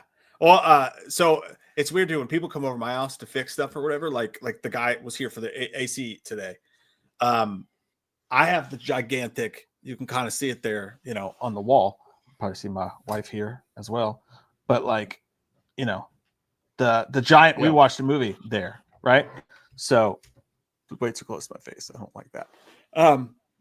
So like they could easily be like, just like, oh, it's right there. It's like a giant thing in my you can't living not room talk office. About it. It's right. Yeah. Yeah. And thankfully nobody ever does. I think that because I think their sketch, like when they see it, they're like, well, it could be porn.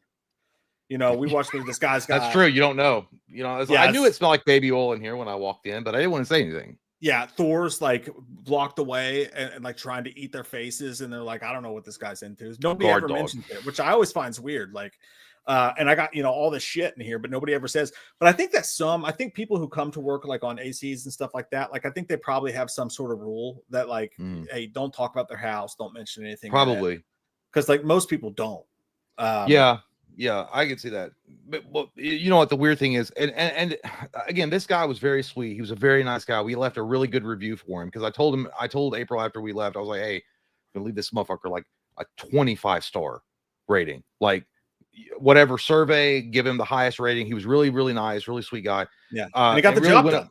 Yeah, and like, dude, this guy went above and beyond, more so than the guy in December. Like this guy, the guy in December was just like, I'm on the phone with my supervisor. Ain't nothing we can do about it, dog. You fucked. That's pretty much his attitude. He was like, yeah, but I was like, this guy was like, he was on it, dude. He was like, we're gonna fix this, we're gonna get it done, we're gonna have it. And then it was when he walked in and we were waiting, he was talking about the Power Rangers and shit. Then he was like, he's noticed the posters in the living room, and I have you guys haven't done any kind of tour or anything, so yeah, no, but in the living room, I've got all these Batman posters up. He was like, oh, the Batman, Michael, I'm sorry, Robert Pattinson's Batman's poster was on the wall, and he was like, it's an amazing movie, shut the fuck up. And this is my point. I thought he worked for you for a second, because what happened is he was like, have you seen the movie? I'm like, that's why I have a movie poster, but I've seen it again. It was weird. It's like, have you seen the movie? I was like, yeah. I bought it in anticipation. I was like, DVD. Yeah, I've seen the movie, and I was trying to be nice to him, and he was like, what did you think about Robert Pattinson? I was like, I thought he was good, man. I liked it. I didn't want to get into a whole fucking thing about it though, because I know how that goes, and I was just trying to exit the conversation mostly. And he was like, yeah, I don't know. He's like, I didn't like him. I'd have been like, high five, dude. And he's like, I know. I was like, I know he's a great actor, but the Twilight thing. And I was like, I was sitting there. I was like, do I want to engage in this? Because if I engage in this, this guy's never going to lie, didn't you? You agree with him. You agree with him. I was like, yeah, I could see how people say that. But he's no Michael Keaton. I get you. And he's like, no, he's not no Michael Keaton. It was one of those conversations. Like, he was looking around, and there's a lot of stuff to talk about, and he obviously knew I was into movies and stuff. And I was like, I just want you to fix the internet, man. That's really it. It's like cable guy. Yeah. It kind of got to that point. I was like, I just want you to really like focus in. Like, I know that you have to wait on the signal, and it's kind of awkward to stand there and like walk around and like look around, but Just You should have been like, hey, I have this friend who gave his cable guy $50, and he gave him all the channels for free. Have you ever heard of anything like that? he did. He brought up. Are you trying to bribe me? He brought up his dad. He was like, my dad's one of them. He's like, he's an old cable dog. An old cable dog. I'm like, what does that mean? He's like, he used to work like with the black boxes, like where you could get the illegal channels. He was a racist, yeah. Yeah, he was obviously wearing MAGA. But he had MAGA stuff in his truck. No, he was like the old black boxes and stuff where you could get all the channels. And he's like, my dad used to. He basically he said his dad stole fucking cable channels from other people around him, his neighbors, and would sell the codes or whatever to people like people around him. Yeah, I'm like, hey. Good stuff. I've been so broke that they turned off our cable before, and I went out back and tried to punch the box. I was like, turn back on. But no, really sweet guy, really nice guy. But dude, I was like, you're gonna spend 17 months with a crystal for you guys have been in that, but you guys have been in those situations before where somebody comes over and they're trying to make small talk with you, and you're like, you don't have to. You don't have to. Yeah. Like I understand, like it's part of your job, and you want this to be a good experience. But I'm already going to give you a great review because you fixed what I needed you to fix. I get what you're saying, but you were also really stressed out though, because I need this to be. I was waiting on the bad news. I was waiting on. Yeah, well, he did say.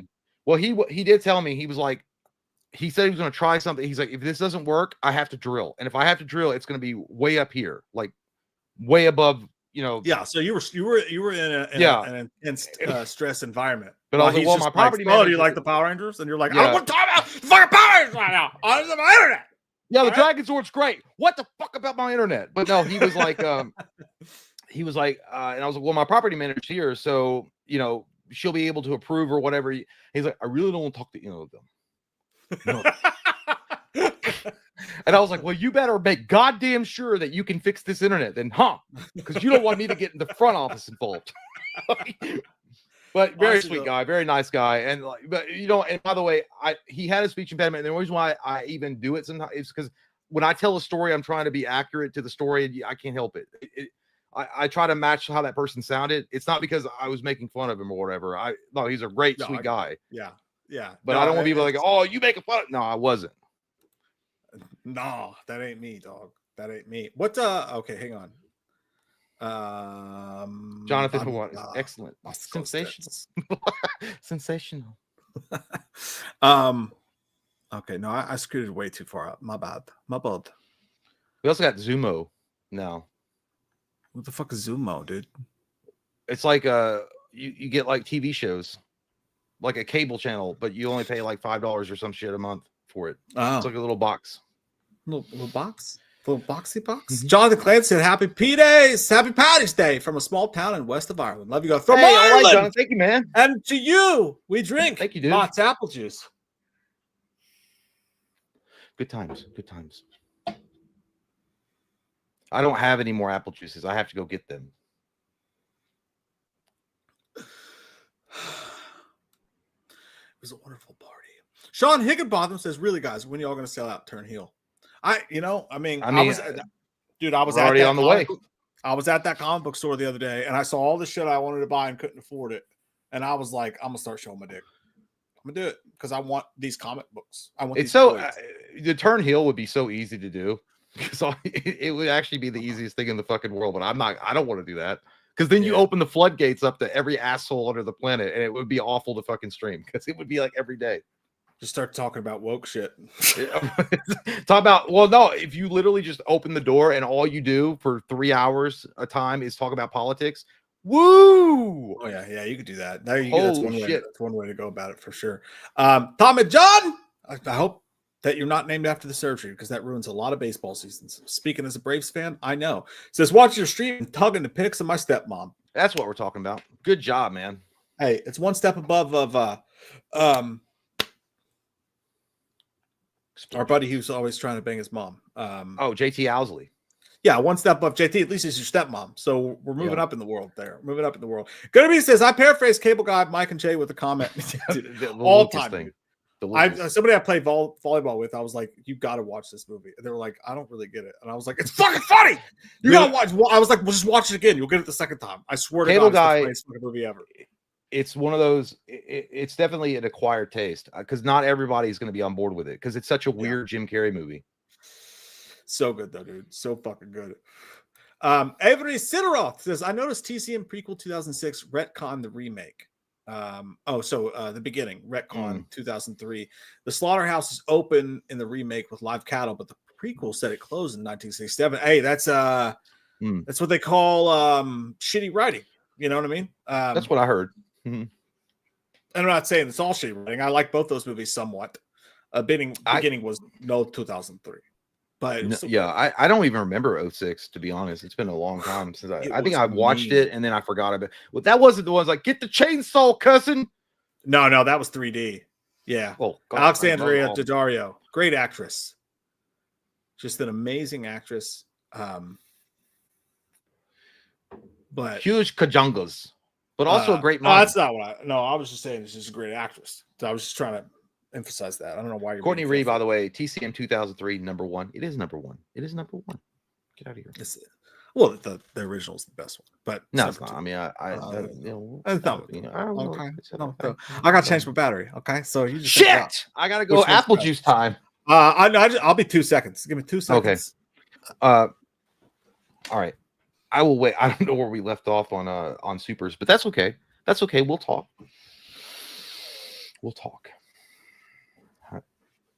Do you think, cuz? Oh my Lord. Yes, we are, Timo. I know, and somebody was talking about beat to Doom Eternal. I'm going to beat it.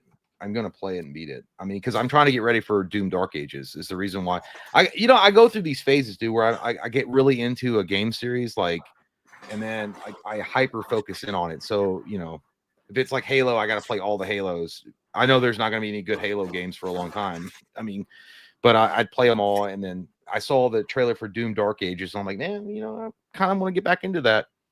And that's where it is. Leatherface roaming through the carnival was pretty epic.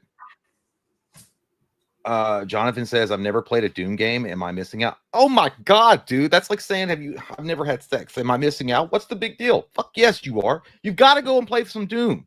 Play some Doom. Play Doom 1. Play the original Doom. Oh my God, you'll love it. I mean, it's dated, okay? Don't go in there expecting some kind of amazing special effects, graphical, high fidelity. It's not like that, but it's amazing. Doom 2 is superior to Doom 1, in my opinion, but holy shit, dude, you are absolutely Doom is amazing. It's I heard this person describe it best. If Wolfenstein is the granddaddy of FPS, then Doom is the daddy of it all. You fucking nerd. What a statement to come back to. I literally, as soon as I put my, if Wolfenstein's the granddaddy of FPS, then Wolfenstein. I didn't say it. I was just quoting somebody else. Oh, okay. But I was like, that's an accurate description. Oh shit, that's good. I was busy trying to make my Coke bottle of wiener and I couldn't do it. So. Are you putting vodka in that? No. Little Coke Zero? And Coke? No, the whiskey goes into this dark apple juice. I see. Well, I don't know. You always make my drinks for me, babe. So I don't know. I don't know what goes in what. I'm just a dumb girl. I'm just a dumb girl who likes to drink your juice. What? All right. Well, I'm gonna go get some juice. I'll be back. All right. I need some caffeine. I need some cocaine. Coke Zero. And it's a new choice for a new generation.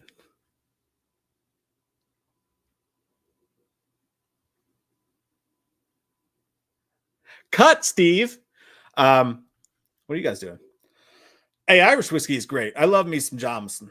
Jameson's great. I was out, we were out in West Virginia and went to several bars. And it was so funny. We walked into one. And this dude had this long hair and it was in a ponytail, big old mustache sitting outside the bar. We walk in. He's like, hey, guys. Me and Kate were like, hey, how you doing? He's like, I'm drunk. And I was like, cool, man. You're at a bar. That's what people do there. It was weird, A lot of people, by the way, on bar crawls. What is your all's opinions on bar crawls? Like what's your opinion on bar crawls?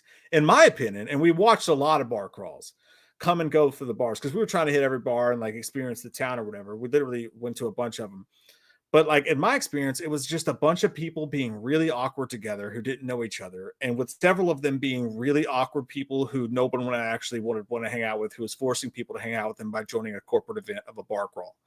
In my opinion, why do you have to pay someone to join a whole thing like to go to like a scheduled event, you could just walk around on your own and go to the bars. So that's what Katie and I were doing. We were just walking around in the bars, but every time we go there would be a new group, and the groups were mixed. Like some people were just really awkward, some people were a bunch of like really young assholes who were just being belligerent, and sometimes that can be fun. But like I was like, I would not, why would you sign up to go hang out with a bunch of, I guess if you wanted to meet people, that'd be cool, you know.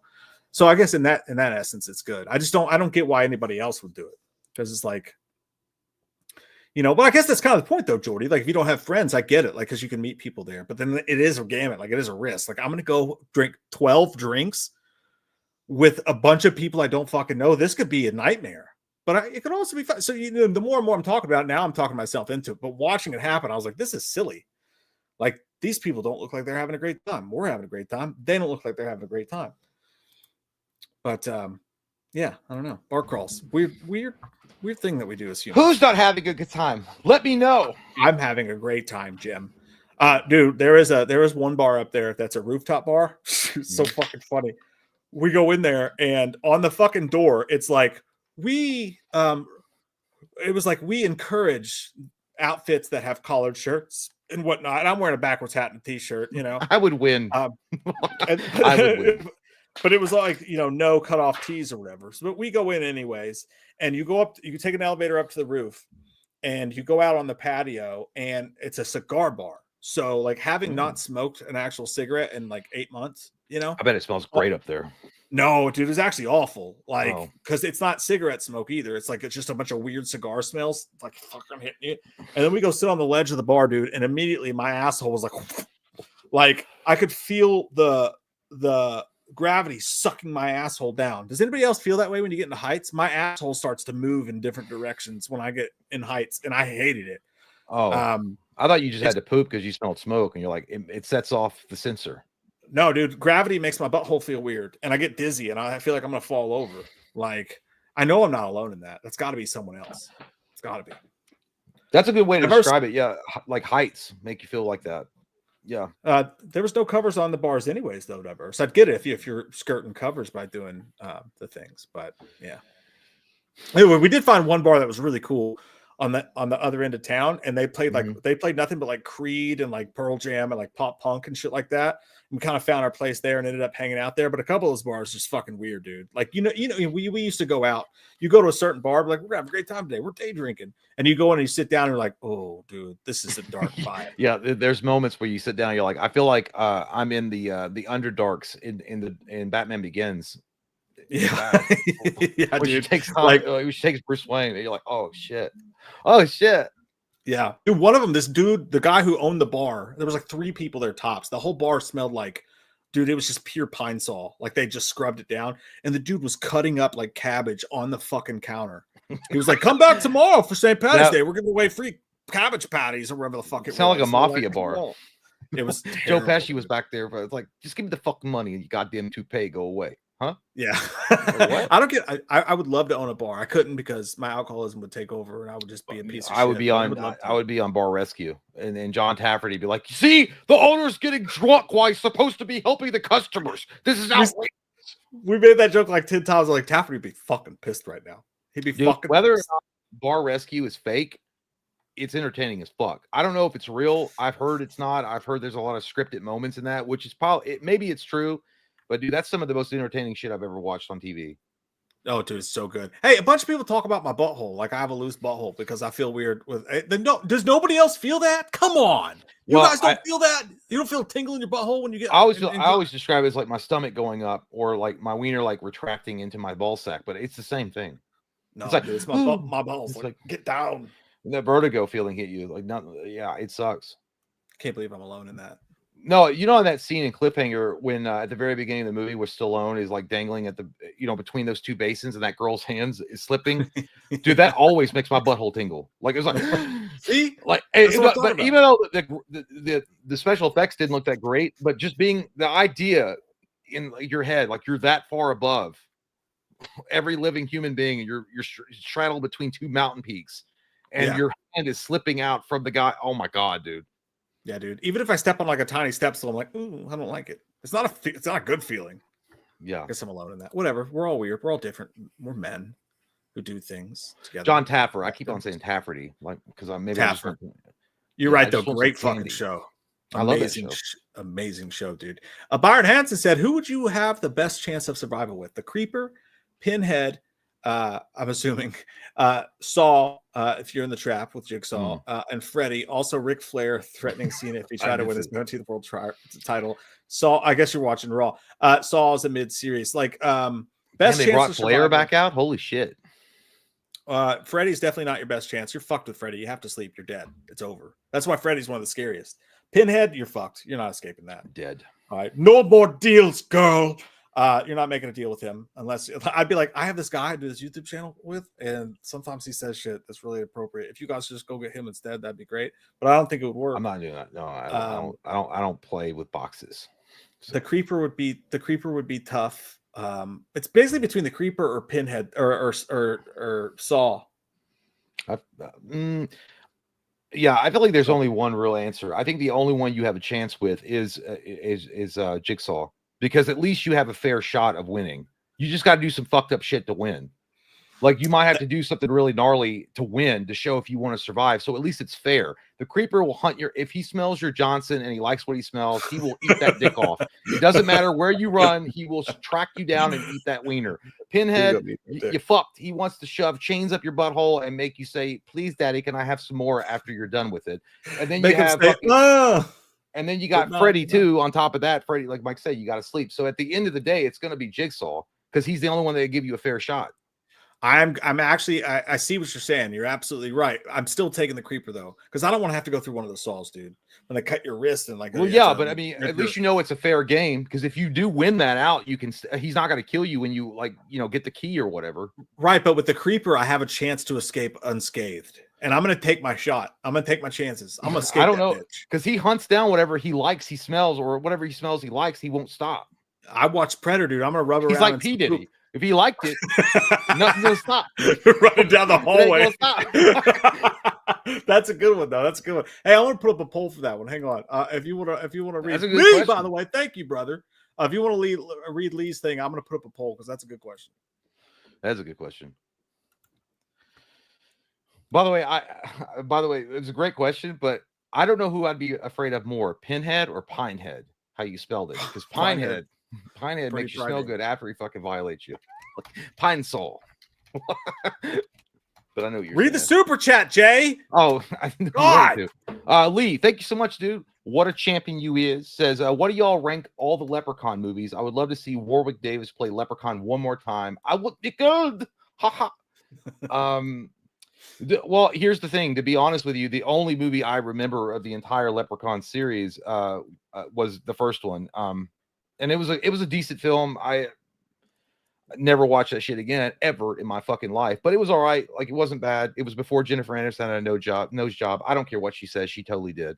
But I remember seeing the other Leprechaun movies, but I don't remember anything about them. Mike actually went through the hellscape of watching them all in a man versus movie. So he would be more, the more appropriate person to ask about ranking them. But Warwick Davis coming back to play Leprechaun one more time, that'd be cool. I wouldn't mind it if they did something kind of okay. I don't know. Would any studio pick up a Leprechaun movie and put it in theater with Warwick Davis reprising his role? I just don't know. I just don't see it. It's hard to rank them. I'd have to rewatch them, to be honest with you. But if I had to go number one, I think you'd have to go the original. Maybe 3. That was the one in Las Vegas. I think we learned the other stream. 2 was not bad. In the Hood and Space, and then whatever else follows. But In the Hood and Space were at least entertaining, and 1, 2, and 3 at least had somewhat of a structure story. So it's tough. That's a really hard one to rank, man. That's a tough one. Here, what do you all think? Do you think that a Leprechaun movie, a remake of the movie, or like even a sequel to the movie with Warwick Davis starring, and if they tried to make a whole hoopla about it, do you think anybody would go and see it in theater? Like, honest to God. Like, if they made a whole hoopla about it and they were like, Warwick Davis is coming back, it's his last time ever doing this particular role, and would anybody give a shit? I don't know. I just don't see it happening. Not the average person, by the way. Did you see they have pictures of sort of in the same wheelhouse? Pictures of Toxic Avenger is out now. What'd you think about that? I haven't seen it. I only saw the cover. Yeah. He's short. He is short. I know. Peter Dinklage. No, I need to see. I want to see a trailer. Like I want to see an actual fucking trailer. So I'm not going to base it on just that. But yeah, I mean the cover art looks kind of cool. But I mean it's got that like retro style to it, which is interesting. But I don't know. I need to see a trailer. Yeah. Those of you guys who can remember the Leprechaun movies a little bit better than we could, give us your ranking, because I think it goes something like that. It's like 1, 2, and 3 are those okay, serious ones. Hood's great, Space is great. The remake is fucking dog shit. And then I think there's 1 or 2 more in there. Otherwise than that, thank you, Lee. You're the fucking sweetest. I want to thank you, man. But I want to kiss your pancake. Eric Hess says, "Sup, bro? Teen shakes, wham fam. Y'all check out Adeline Rudolph as Katana in Mortal Kombat 2. They also have pics of Johnny Cage, Ninja Gaiden, and Shaw. We did. I'm sure you've seen that by now that we looked at it. But yes, dude." Look good. I mean, they look good. I mean, I'm not like, I think we both were kind of like iffy on the Shao Kahn look. And, you know, the whole Skeletor look, you know, the war helmet doesn't, I don't want the whole fucking face covered. And I hope that they're not trying to say that Shao Kahn is literally a fucking skeleton running around. Like, I have a bone to pick with you. Let's get down to here. Yeah, but Katana looked good. Obviously, Johnny Cage looked great. Dude, what the fuck is my brain like blanking right now? It's too many apple juices. Carl Urban is going to do it justice. Yeah, I think it's going to be great, dude. I really do. Daniel Torres says, if y'all could choose any video game to be adapted to film, what would it be? And who would you choose to direct and star? Peace and love. Great question, Daniel. Thank you. Really good question. I'm just going to do it right away. I'm just going to spit it out there. Probably if I put more thought into it, I'd probably have a better answer, but I've always wanted this, and I want Max Payne with Timothy Olyphant as Max Payne. Ooh, I like that. I think it would fucking crush. I think it would fucking crush. I do. That feels good. Well, I'm going to piss off a lot of people, and that's fine. That's what we do. I'm going to say I want like an honest to God Halo movie adaptation. Okay. Honest to God, not that bullshit that they put on that TV show. I want an actual Halo movie, and I want Zack Snyder to direct it. Okay. Have at me. That would be hot. I would like it. I would like it quite a bit, my friend. I would. Another one. No star because whatever. Manhunt would make for a great fucking movie, dude. Manhunt would be really good. Yeah, I mean, what's a video game? I think an honest to God Doom, and maybe it's just because I'm playing it, but like an actual adaptation, a good adaptation of the Doom series would be good. Wolfenstein. Oh, dude, Wolfenstein 3D directed by Quentin Tarantino would be fucking sexy. And you kind of did. And what was the Overlord? Overlord was kind of Wolfenstein. Overlord was pretty much Wolfenstein. Yep. Yeah, that was pretty good too. Andre Overdahl did that one. Another one I want to throw out there, by the way, you know who would be a badass fucking Master Chief, dude? Tell me. It's pointless because like don't ever take his helmet off again. Never. Alan Richardson from Reacher as Master Chief. Yeah. Fucking like again, yeah, exactly. Like you can't. That was what was it? HBO Max that did it or Paramount? I can't remember who did the Halo TV show.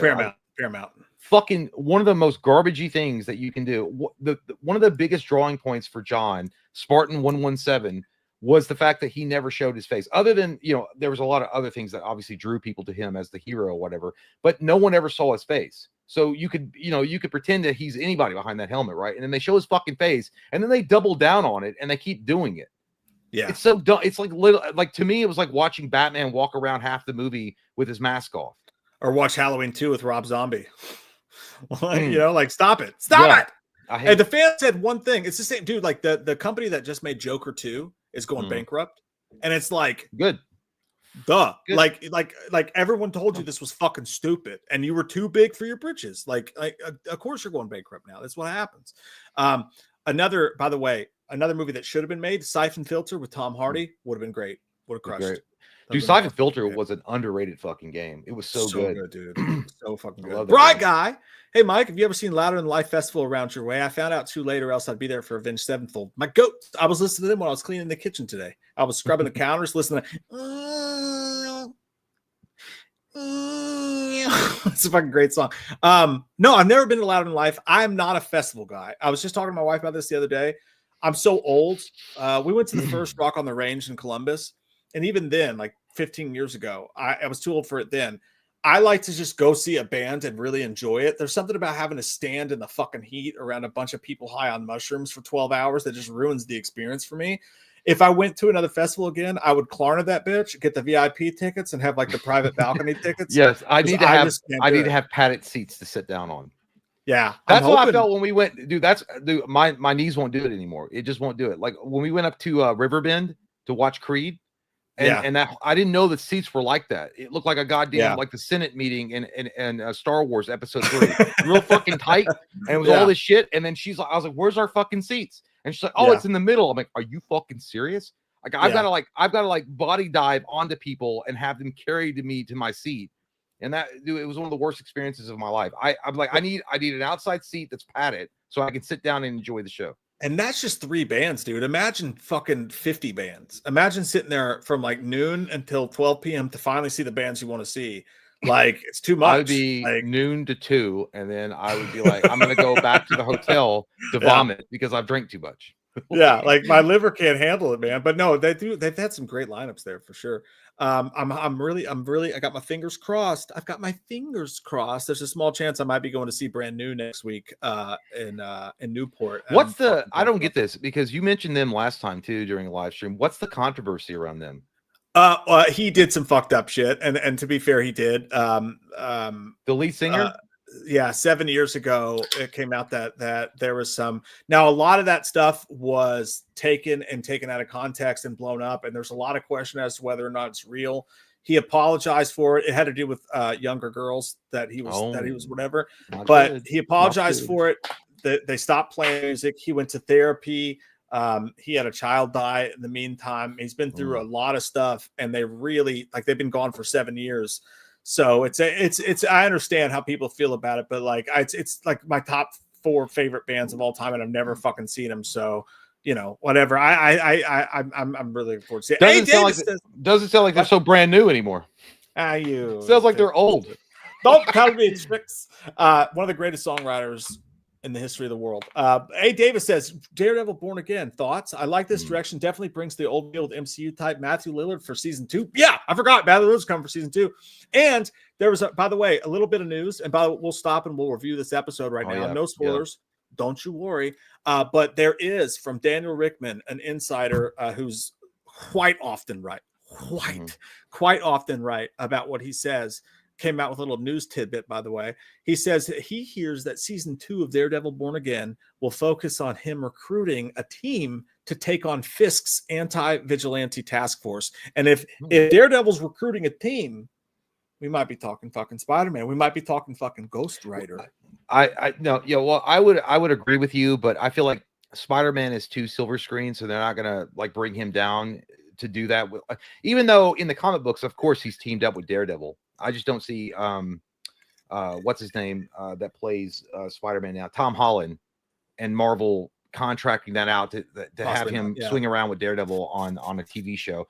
Ghost Rider, I feel like they've already got plans for him for an actual silver screen debut, so I don't really see that happening. But it would be cool for a team up.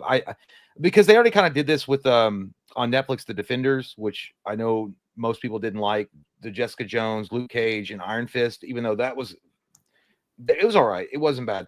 But as far as Daredevil Born Again and our thought, we love it. I think it's great. I think they're doing a great job. I think that, honest to God, they're doing justice to the Netflix series. And I can't wait for more. I really enjoyed episode 3 that just came out last Tuesday. And then tomorrow will be episode 4. Is it perfect? No, not by any stretch at all, but there are really cool things about it. And what I really do like about it is that the courtroom drama is happening, which I do appreciate that they do show that side of Matt Murdock, which he is a lawyer, and they're showing that, but they're wrapping it up. They're not dragging this fucker out like it's Primal Fear, and it's going to take 3 seasons to fucking figure out who killed who and what's going on. Innocent. Yeah. And the ending of episode 3 was fucking dope. I liked it. I was like, it's already setting it up for some sexualness. Sexual pleasure is on the horizon. It lets you know where they're going. And that's all we'll say about it, but it lets you know how things are going to play out, and it's like, oh shit. Well, I can see how dark this is about to get. Because I texted Mike after I watched it, and I was like, dude, you gotta watch the episode 3 was great. It was really fucking good. And it was, because it wasn't, the episode itself is not, there's some filler shit going on, of course. It's not all I enjoyed the courtroom stuff, honestly. But that's what I'm saying. Like, but the moments that it slowed down, and when they're focusing on Matt Murdock's lawyer type of activities, it's not boring and it's not stretched. I feel like, hey, I'm getting that essence of Matt Murdock, and I like what I'm seeing. I like how he's handling himself in the courtroom, and you can see where they're setting things up. And then that ending of episode 3, you're like, oh my god, did I see what I thought I saw? And then you're like, I gotta wait for episode 4, which fucking sucks, dude. It's kind of fun too, because it's like back in the olden times when you had to wait before the next episode, like when it was on TV before Netflix. But it does. Yeah, but I want to drink 7 whiskeys and watch the entire. That's show what I want to do. That's what I want to do. Yeah, I want to drink 7 whiskeys, and when the music comes on, when it's badass, I walk around like I'm in the show, and it's about me. yeah. But dude, I feel like it's good. I think Charlie Cox is doing his best work as Daredevil. Honestly, like I think what he's doing is really great. And the courtroom drama, I thought stuff was good. The guy who does this is in the trailer, so I can say this. The guy who does White Tiger, fucking phenomenal. Unfortunately, he passed. This is a posthumous performance by him. He passed from cancer before the show even aired. Which is so disappointing, because I feel like a lot of people would have got to see what a good actor that guy was. But everything about, dude, the way that they're slowly leading it up, I'd actually say from what I watched of the Penguin, and this is shocking to say because I really like the Penguin, but even from what I watched of the Penguin, I think I'm enjoying Daredevil more. There's more dynamic to it. Like it's something Marvel hasn't had in a while. I'm really interested in the story and where it's going to play out. And it's got a dark edge to it, but it doesn't feel like it's trying too hard. I'm loving this season, dude. It's so good. The drama-centric crime element show that they're running with Daredevil is working wonders for them. And it's a long time. Like, this is like a breath of fresh air for Marvel, for MCU. And it's unfortunate that it's on the smaller screen and it's not I feel like if you condense Daredevil down, and Charlie Cox is such a great actor for this role, and you condense these stories down and you put it on the silver screen with Vincent D'Onofrio or D'Onofrio, I can never say his name correct. You put him on the silver screen. I think that would be a high grossing Marvel movie. But nonetheless, I feel like they're doing a great job, and I feel like and I get what you're saying with the Penguin. The Penguin's great. Colin Farrell is Academy Award winning type of actor, especially in that role. But it's a slow burn. It's great. It's really great, but it's a different type of show, and I feel like Daredevil Born Again just gets to it. Holly asked a great question. How different is it to the previous series? Not much, but I do feel like, and again, I haven't watched the previous series in a long time. I felt like the previous series started off hot and horny, and then like there was a couple times where like it really slowed down. So far, 3 episodes in, I feel like this is actually keeping a better pace than the Netflix show did for me. Like, and again, it's been a while, but like I'm enjoying it more, I think. I think that if you liked the Netflix Daredevil show, you'll enjoy what they're doing with Disney Plus Daredevil Born Again. I don't think that there's too much of a difference. Not a noticeable difference. The beginning of episode 1 of Born Again, a lot of things are explained about why things are going the way they're going in season 4 or whatever it is in the Disney Plus series. But I feel like they did a really good job replicating what made Daredevil on Netflix successful. Yeah. The dark grittiness, the overtones of it, all of it, the high stakes. And there's a political aspect to it. And I don't mean this in like corny political. I mean, as far as the story goes, there's a political aspect to it that makes it a little more interesting to me. There's like a mob aspect that doesn't feel like corny mob. It feels like legit.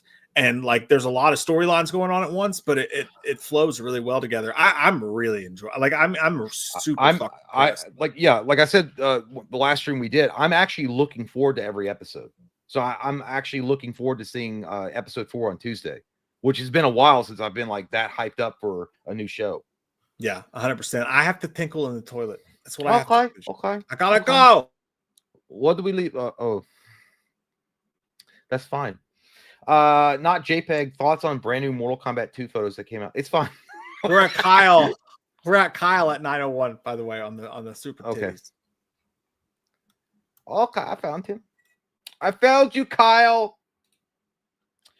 Thank you so much, Kyle. He says, how would you guys go about making a new Resident Evil film franchise? I just platinumed Resident Evil 3 remake. Congratulations. Comic-Con video looked awesome. Hey, thanks, dude. It was a good time. It was really fun. A lot of cool, interesting people there. Really well set up. Really well organized. Had a really a good blasty blast in the pants at that event.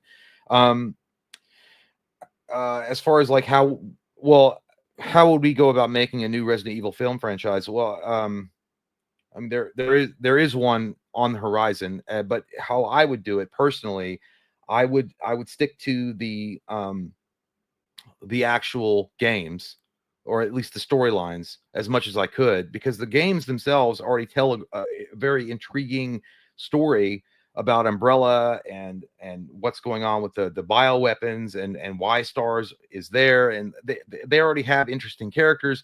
I would literally stick to the source material as much as I could.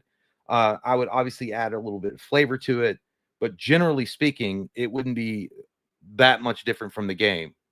It would just be cinematic on screen. So that's what I would do.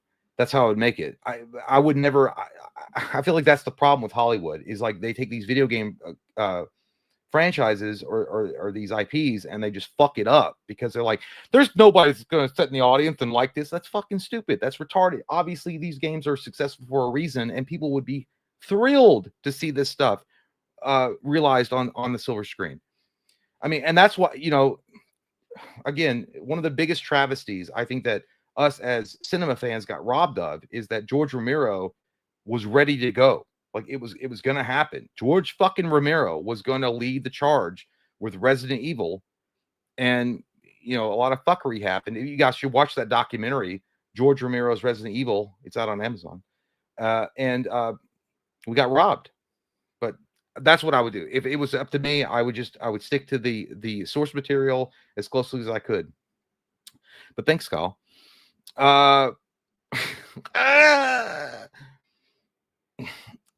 Loomis, nighttime. Thank you, dude. Says Loomis, which one of you tinks took my pizza thrower?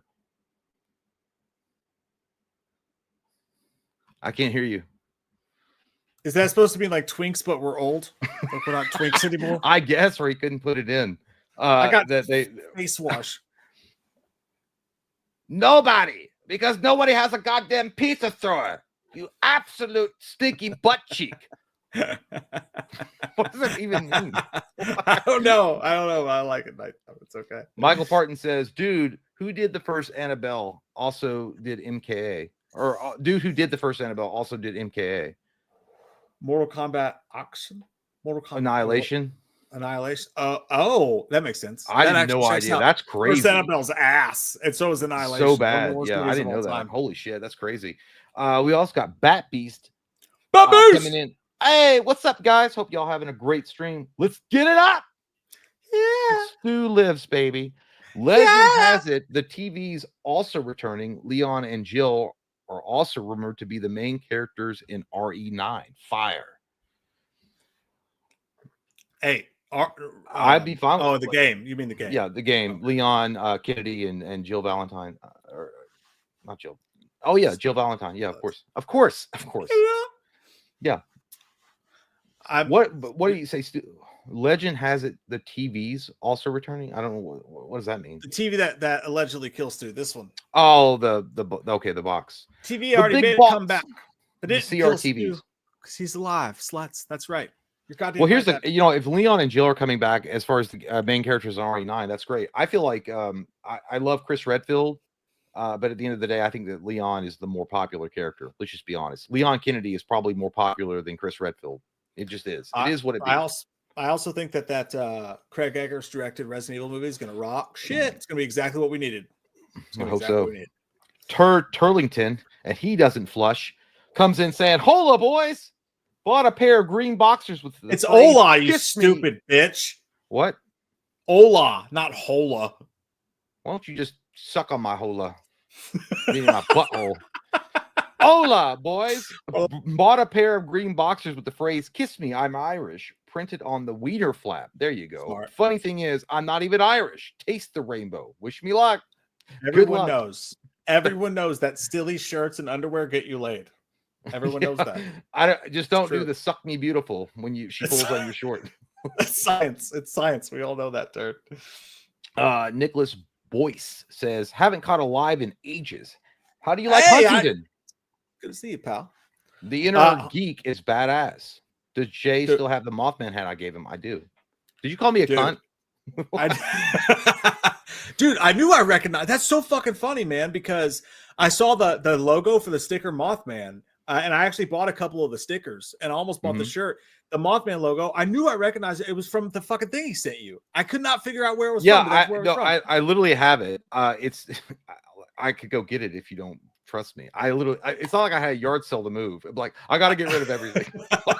No, I bought one for my truck because it's the old school Batman sign, but it's so dope. Dude, absolutely. I know I mentioned earlier in the stream, but just in case you weren't here, I love Huntington. We're going to go back. I want to take Jay back because for that exact reason, Inner Geek, fucking amazing. I want to go. Comic book store. Sounds great. Dude, that Power Rangers, old school X-Men, they had the 89 Batman toys. They had fucking everything. They even had the old school Power Rangers watches, like the shitty little watches. Would do is we would go and be like, hey, why don't we travel that 1 hour down the road and go to Point Pleasant and hang out?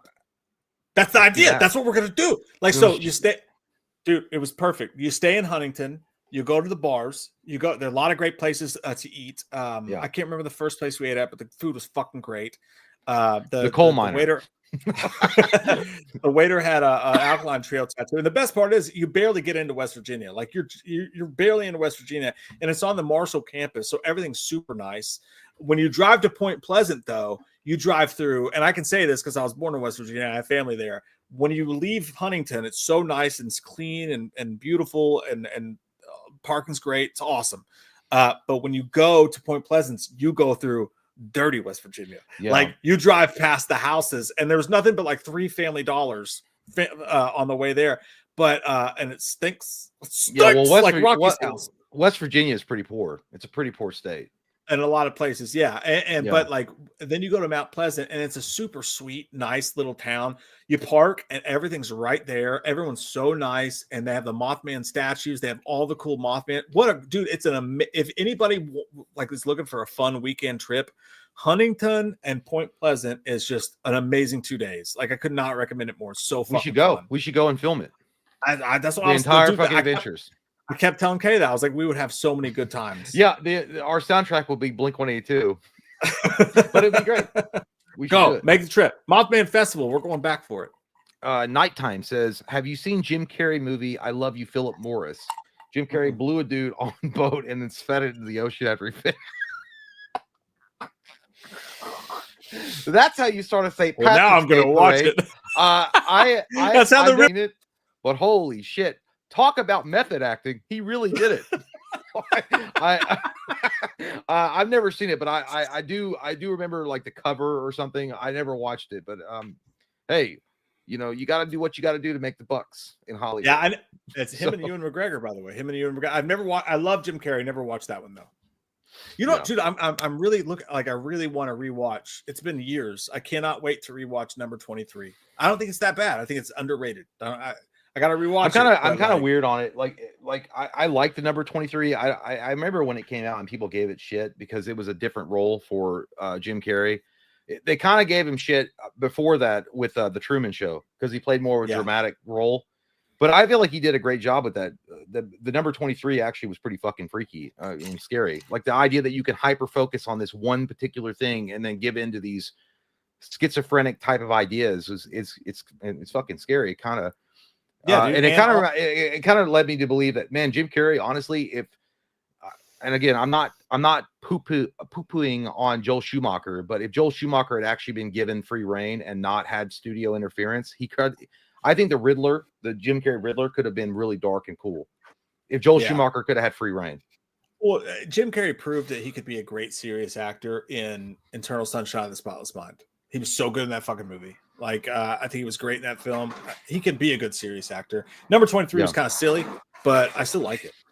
It was really good. It kind of reminded me of 1 Hour Photo is superior in every way. The Robin Williams movie, 100% better. But he was but even it kind better of in Insomnia with Al Pacino. yeah. But the 1 Hour Photo movie, I remember that felt like it went so under the radar. But that movie, it kind of reminded me of that whole thing with Number 23, like what they were going for. But yeah, good times, nighttime. Turlington. Dang it, Chance. Boxers didn't work on the wife. She just punched me so hard in the clover that rainbow shot out of my butthole. Damn, dude. You fart Skittles. Go dig through that thing for some for the gold underneath. You go farting Skittles, bruh. Yeah, that sucks, turd. You shouldn't just sneak up on her like that while she's sleeping. Like, suck this Irish clover. It's like the cereal. Most of it tastes like shit, but sometimes you get to a little marshmallow. But just don't crunch on the marshmallow because that's my penis. It hurts. Gary B. Mick Taylor should be in the question. Byron Hansen. So Byron asked a question earlier, and Mick Taylor should be in the. I don't know. But I sorry, dude. Taylor. Michael Parton says, "Tell you what, I'd love to make dude smooths. Ease. I think you meant smoothies, but if you want to go into a field where you shave dudes, swimmers need help. There's a lot of people, swimmers out there that need their body completely removed from hair so they can swim faster." So, literally, before we started the stream, I was watching a Blink-182 live show, and Tom was drunk, and he was talking. He was like, and Mark was like, I just want to let everybody in the crowd know. He's like, my wife tried to have sex with me today, and I said no. I said I have a show to do, and I'm not going to do it. And Tom goes, yeah. He was like, you got to get your squirrelies out. He was like, you got to get your squirrelies out. He's like, but not before a show. It's like boxing. You don't get your squirrelies out. That's funny. He called it "get your squirrelies out." Yeah, dude. Your squigglies. Yeah. Well, hey, you know what? To be honest, Michael, you might be onto something. You should invest in like creating like some kind of new like shaving cream for men called Dude Smooths. Dude Smooths. It could take on Barbasol. You never know. You got to get your squirrelies out. Jonathan Clancy say, so I like Halloween 5, but we'll Cena do a double turn at WrestleMania and fuck The Rock up. Maybe. I don't know. Because to be fair, I haven't watched anything to do with wrestling since we watched that Netflix premiere of Raw. And I know that Cena turning was a huge thing, but it's possible. It's possible. Hey, but Cena and The Rock being involved in that makes it more interesting. Even though Jay and I haven't been watching, Cena and The Rock both being involved does make it more interesting. You got to give it that. That's true. By the way, I want you guys to know, because it seems like you guys are escaping like a fart in the night with live viewers. Just because we're reading super chats doesn't mean we're done for the evening. So come on back. Come on back. I'm telling you, seeing the viewer count gives you mass anxiety. It's like, what I do? What I do? Yeah, now I feel like I need to drink more. What did I do wrong? Papa Hades says, I would love to see a GTA movie /series or Red Dead Redemption. I think a GTA movie is probably going to happen without a doubt. A Red Dead Redemption movie, I would love to see it. Do you remember back in Hollywood back in the day when they were doing like Unforgiven, Tombstone, things like that? It felt like Hollywood was in that phase for a little while of just doing westerns. It was like every other year a western was coming out, some kind of dramatic western retelling or something. I feel like Red Dead Redemption should have.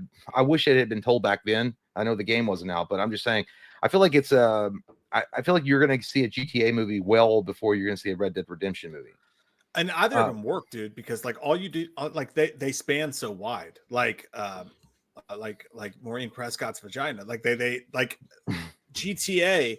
Basically, you could have a Martin Scorsese type film, and you just put it in the streets, and you make it a crime film, and put GTA on it, and you've got a built-in audience. You've got IP. Same thing with Red Dead Redemption. You make a western, a wide-scoping western. Maybe you get Taylor Sheridan to direct it. Or to write it, and it would be a fuck. I can't believe they haven't done that yet. It's so stupid of Hollywood not to. I feel like GTA. I feel like GTA is like a wide encompassing story. You could get like quite a few different directors to take on that role and do a pretty good job, because you can lean comedic with it, you could lean more serious with it, you could lean in between with that and do a good movie. Red Dead Redemption, John Marston, the whole story with that. it's definitely more of a serious take. The guy that directed 310 to Yuma, that's the guy. If I were to pick a director for Red Dead Redemption, it'd be 310 to Yuma director, which I don't know who that is, but that would be it. Or the dude who directed Bone Tomahawk would also do a great Red Dead Redemption. Yeah. Not Brawl in Cell Block 99, Dragged Across Concrete. That's a great director, that guy is. I got to go pee, but the next one Okay. is 9:43, and then I shall return. I will read it because that's what I do. I read shit on the internet and people watch it for some fucking reason. I don't know why. Tyler, I know you two aren't flaming cigarettes like me. There's another word for cigarettes. I can't. Gags? What is it? I can't remember. I was wondering if you guys have any reverence or respect for female icons like Barbara, Betty, Cher, Liza. They're some of the women that help make me a fagalo.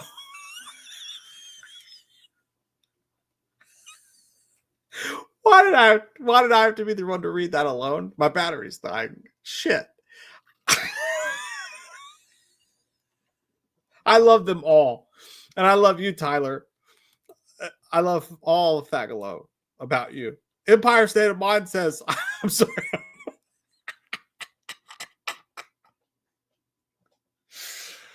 God damn it, man. Empire State of Mind says, I've been watching the channel for years. My girlfriend broke up with me recently, and I've been struggling to move on. But thank you both for the stream tonight. It's helping me keep me distracted. Buddy, my camera just died. I hope you guys can still hear me. And just look at my sweet childlike face. Oh, it's gone now too. I'm going to change my battery in just a second. But first, since I know you can still hear me, let me tell you this. We're still here. We're still here. Let me tell you this, though. All right. Jay and I have both been through several heartbreaks and horrible things happening while doing this channel. We've been doing it since 2012, right? That was like 152 years ago. And you guys have done the same thing for us. Whenever Jay and I have been going through a hard time, we've had you guys to fall back on. And we had a big group of friends that we could go and party with and have a good time and forget all of our problems. So I really appreciate it when people say things like that, because we've been there too. And I really appreciate it, man. And hey, you know what? I've been dumped. I've been dumped hard. All right. Didn't think I was going to make it through, but did. And you will too. And it's going to be all right. And I appreciate your comment. And you're a good man. You're a good man. Don't you worry about it, Tyler. It's going to be all right. I mean, Empire, it's going to be all right. That's what I said. I'm glad you're back because I can't see myself. I know. I walked in. I was like, I just see a blank screen. Mike must have quit. I got to change my battery. I'll be right back. Okay. So I'm going to guess we're here. I'm just going to guess, but it might be true. Empire State of Mind, thank you so much, says, I've been watching the channel for years.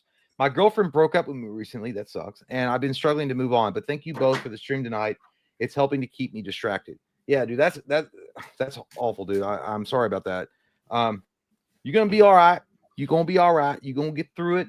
Together, we going to be strong. And there's a billion other chicks, dude. You're going to be all right. I don't know what the circumstances was, but it's going to be all right. Don't you worry none, Empire. We're going to beat you, State of Mind. Shaka-ka! Shaka-ka-ka! Courtney Reed, who's a beautiful son of a bitch, says, you summon Beetlejuice and Candyman. Who wins? I think Beetlejuice because he doesn't give a fuck. And he'll bring in sandworms and shit. I think he would piss off. I think Beetlejuice would piss Candyman the fuck off so bad. Yeah. Candyman would just be like, fuck it. Yeah. I think Candyman would come in like, I thought there were rules. It's like, there's no rules. Honk, honk. Nice. That would just be fucking wild shit. I don't know. Yeah, I'm going Beetlejuice as well. Jonathan Clancy says, I saw Blink-181 at a festival. It wasn't the same. Yeah, they're never going to be Blink-182 no matter how hard they try. They just need that little extra effort. But if you do mean that you saw Blink-182 and it was at a festival, it wasn't the same. Because you said Blink-181. Yeah. It's always better to see a band at their own show than it is at a festival because they got to rush. They got to get through it. But yeah, 100%. Yeah. 100%. You know what? But we covered the DD, right? We covered Born Again, episode 3. I don't think there's really. His name is Joey, and I love him. Says, "What have I missed? Nothing. Nothing. It was terrible, and you missed nothing at all." But yeah, no, you know what's crazy, dude, is so this week is a special week in time because next week is March Madness. The weather's getting warmer. The weather's getting warmer. March Madness is coming. Jay has the internet. I do. So how's it been? Have you fucked around? Have you done anything new? Like having no, dude. Literally, all I've done is I keep going on internet speed test and just looking at it over and over and over again because I can't believe it. I can't believe the speeds. I'm like I don't know. I feel like that little boy in Ebenezer Scrooge, and you know, like this running past his window. It's like, little boy, what day is it? Well, sir, it's still Christmas. It's like, here's some money. Go buy the biggest turkey in all of town. I feel like that boy. Like I just had something land in my lap. That's truly magical. Oh, I forgot. We haven't done this in forever, but we have a chance to do it right now. So I only have a couple, right? I don't have many, but I have a couple that I saved up. And we need to start getting better about this, saving up greatness of the internet to show during live streams, right? So, okay, let me make sure I have to change it. Make sure I have the sound on here. I saved some Instagram reels at least for the goodness of this is when you run into someone from high school. Drinking. Are you still drinking? No. I don't. That's behind me now. Why are you buying? What have you been doing all these years? That's about it. Wait a minute. That's not even my feed. I don't know what that was. That's about it, though. That's about it. That's a true statement. That's a true statement. I did see. I saw. By the way, I saw a video that someone put up or from like our 20-year reunion, which obviously I did not go to. It was so fun for me, dude, because I got to look at people who used to be assholes and used to be like bully, fucking shit ass asshole, and I'm like, you're fat now. I just saw their pictures. Oh yeah, dude. Like, I didn't know they had it. Like a fucking geek, and they're like fuck you, and the other one's fat, like fat as shit, and I'm like fuck you. Well, you know, they weren't supposed to pass around my picture. So. No, I didn't. I guess my invitation was lost in the mail. They're like, yeah, fuck that guy. He wasn't even in your book. He didn't. Matter. This was like, I didn't get invited. I saw the internet. Okay, so this guy, dude, is fucking great. And I know that everybody does this, but this guy's really good at it. Watch this. Just a fart. Yeah, dude.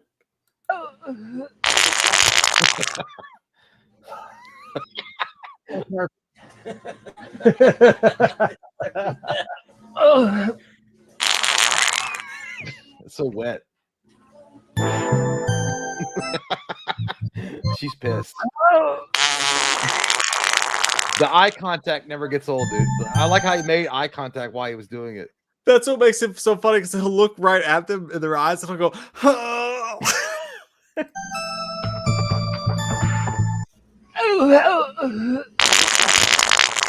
Hey, dude.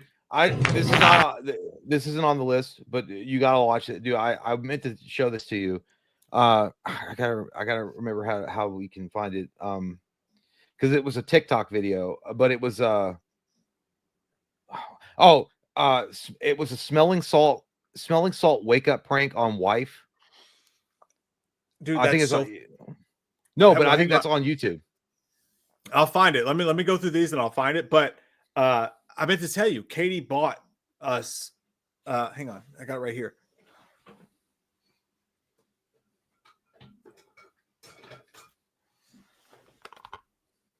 For the next time that you're over, I'm not doing that.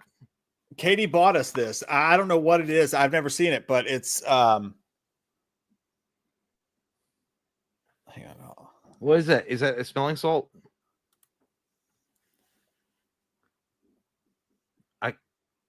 I'm not doing that. Nope.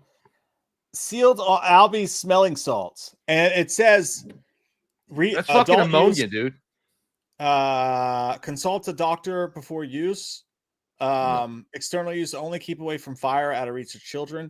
Mm-hmm. Yeah, it's a smelling salt that she bought for us to try on the channel next time you're over. No, dude, that's literally fucking ammonia. that goes into your nostrils. What's wrong with it? Go ahead and take a big whiff. Go ahead. You're not going to do it? You won't do it? Go ahead and do it. I'm not doing it. You won't do it? Are you sure? You sure you won't do it? I'm not. I'm literally not going to do it. 100%? I've seen too many reactions. I'm not doing that shit. I'm not Like, going to throw up, am I? No, it won't do it. It will fuck your shit up. Like you know who takes that shit, dude? Power lifters. Power lifters hit that shit, and then it gives them energy to fucking do more. Like that's what it's for. And also to wake up unconscious people that are literally like unconscious. You know, like their brain isn't working. It opens their. Oh my god. Jay said he won't do it. All right, so I think It's a little bottle. Yeah, you open it up and you just take a big sniff. Make sure you get really deep in there too. It's not going to make me throw up or anything, right? It's not going to make you throw up, I don't think, but it's really strong. I'm not going to lie, dude. Like, I swear to God, all the reactions. It's not going to make me puke, right? no. Okay. You're going to have a reaction, dude. Maybe not throw up, but I've seen people, as long as I'm not going to puke or anything. You're not going to die, but it's going to open your shit up. A fresh blast of cum in your throat. I'll fucking do it. It's St. Patty's Day. My palms are already sweating. Yeah, go ahead. You guys built it up so much, I'm kind of scared. I ain't doing it. Because I literally all I did a couple of days ago was I watched people a wake up prank where they use smelling salts. You know where this got popular was from the Joe Rogan episode where he was like passing around the smelling salts. Yeah. Why are you shaking it so hard? The thing is, it's used for power lifters use it in the gym to get that extra burst so they can pick up like giant amounts of weight. But literally it's used to wake up unconscious people because their brain is off. Oh, I do. Smell it. Sniff it. You just smell it? Yep, that's it. That's it? That's it. There's nothing to pull out. I looked in it. It looks like a bunch of salt. Yeah, sniff it. Sniff it. 6 to 8 inches. 6 to 8 inches from your nose. Like, how deep should I smell it? Do not do that, dude. Don't do a dick. Don't do. All right, you do you though. Don't do a big one. I'm telling you. That's not bad. You didn't do a big one. Don't. Fucking idiot. Yeah, it'll really wake you up. Yeah, you like it, huh? You're not supposed to like it.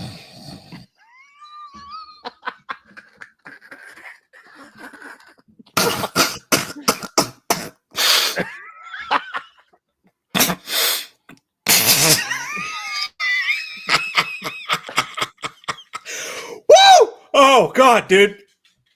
Oh shit, bruh. Yeah, I see the stars. I see Tesla. You fucking do. I do. When you went in deep like that the second time, I was like, it's over. It's over. I feel fucking great. Oh, am I screaming? I got yelled at. Oh Dude, my god, dude. I'm My high eyes right now. Oh my shit, dude.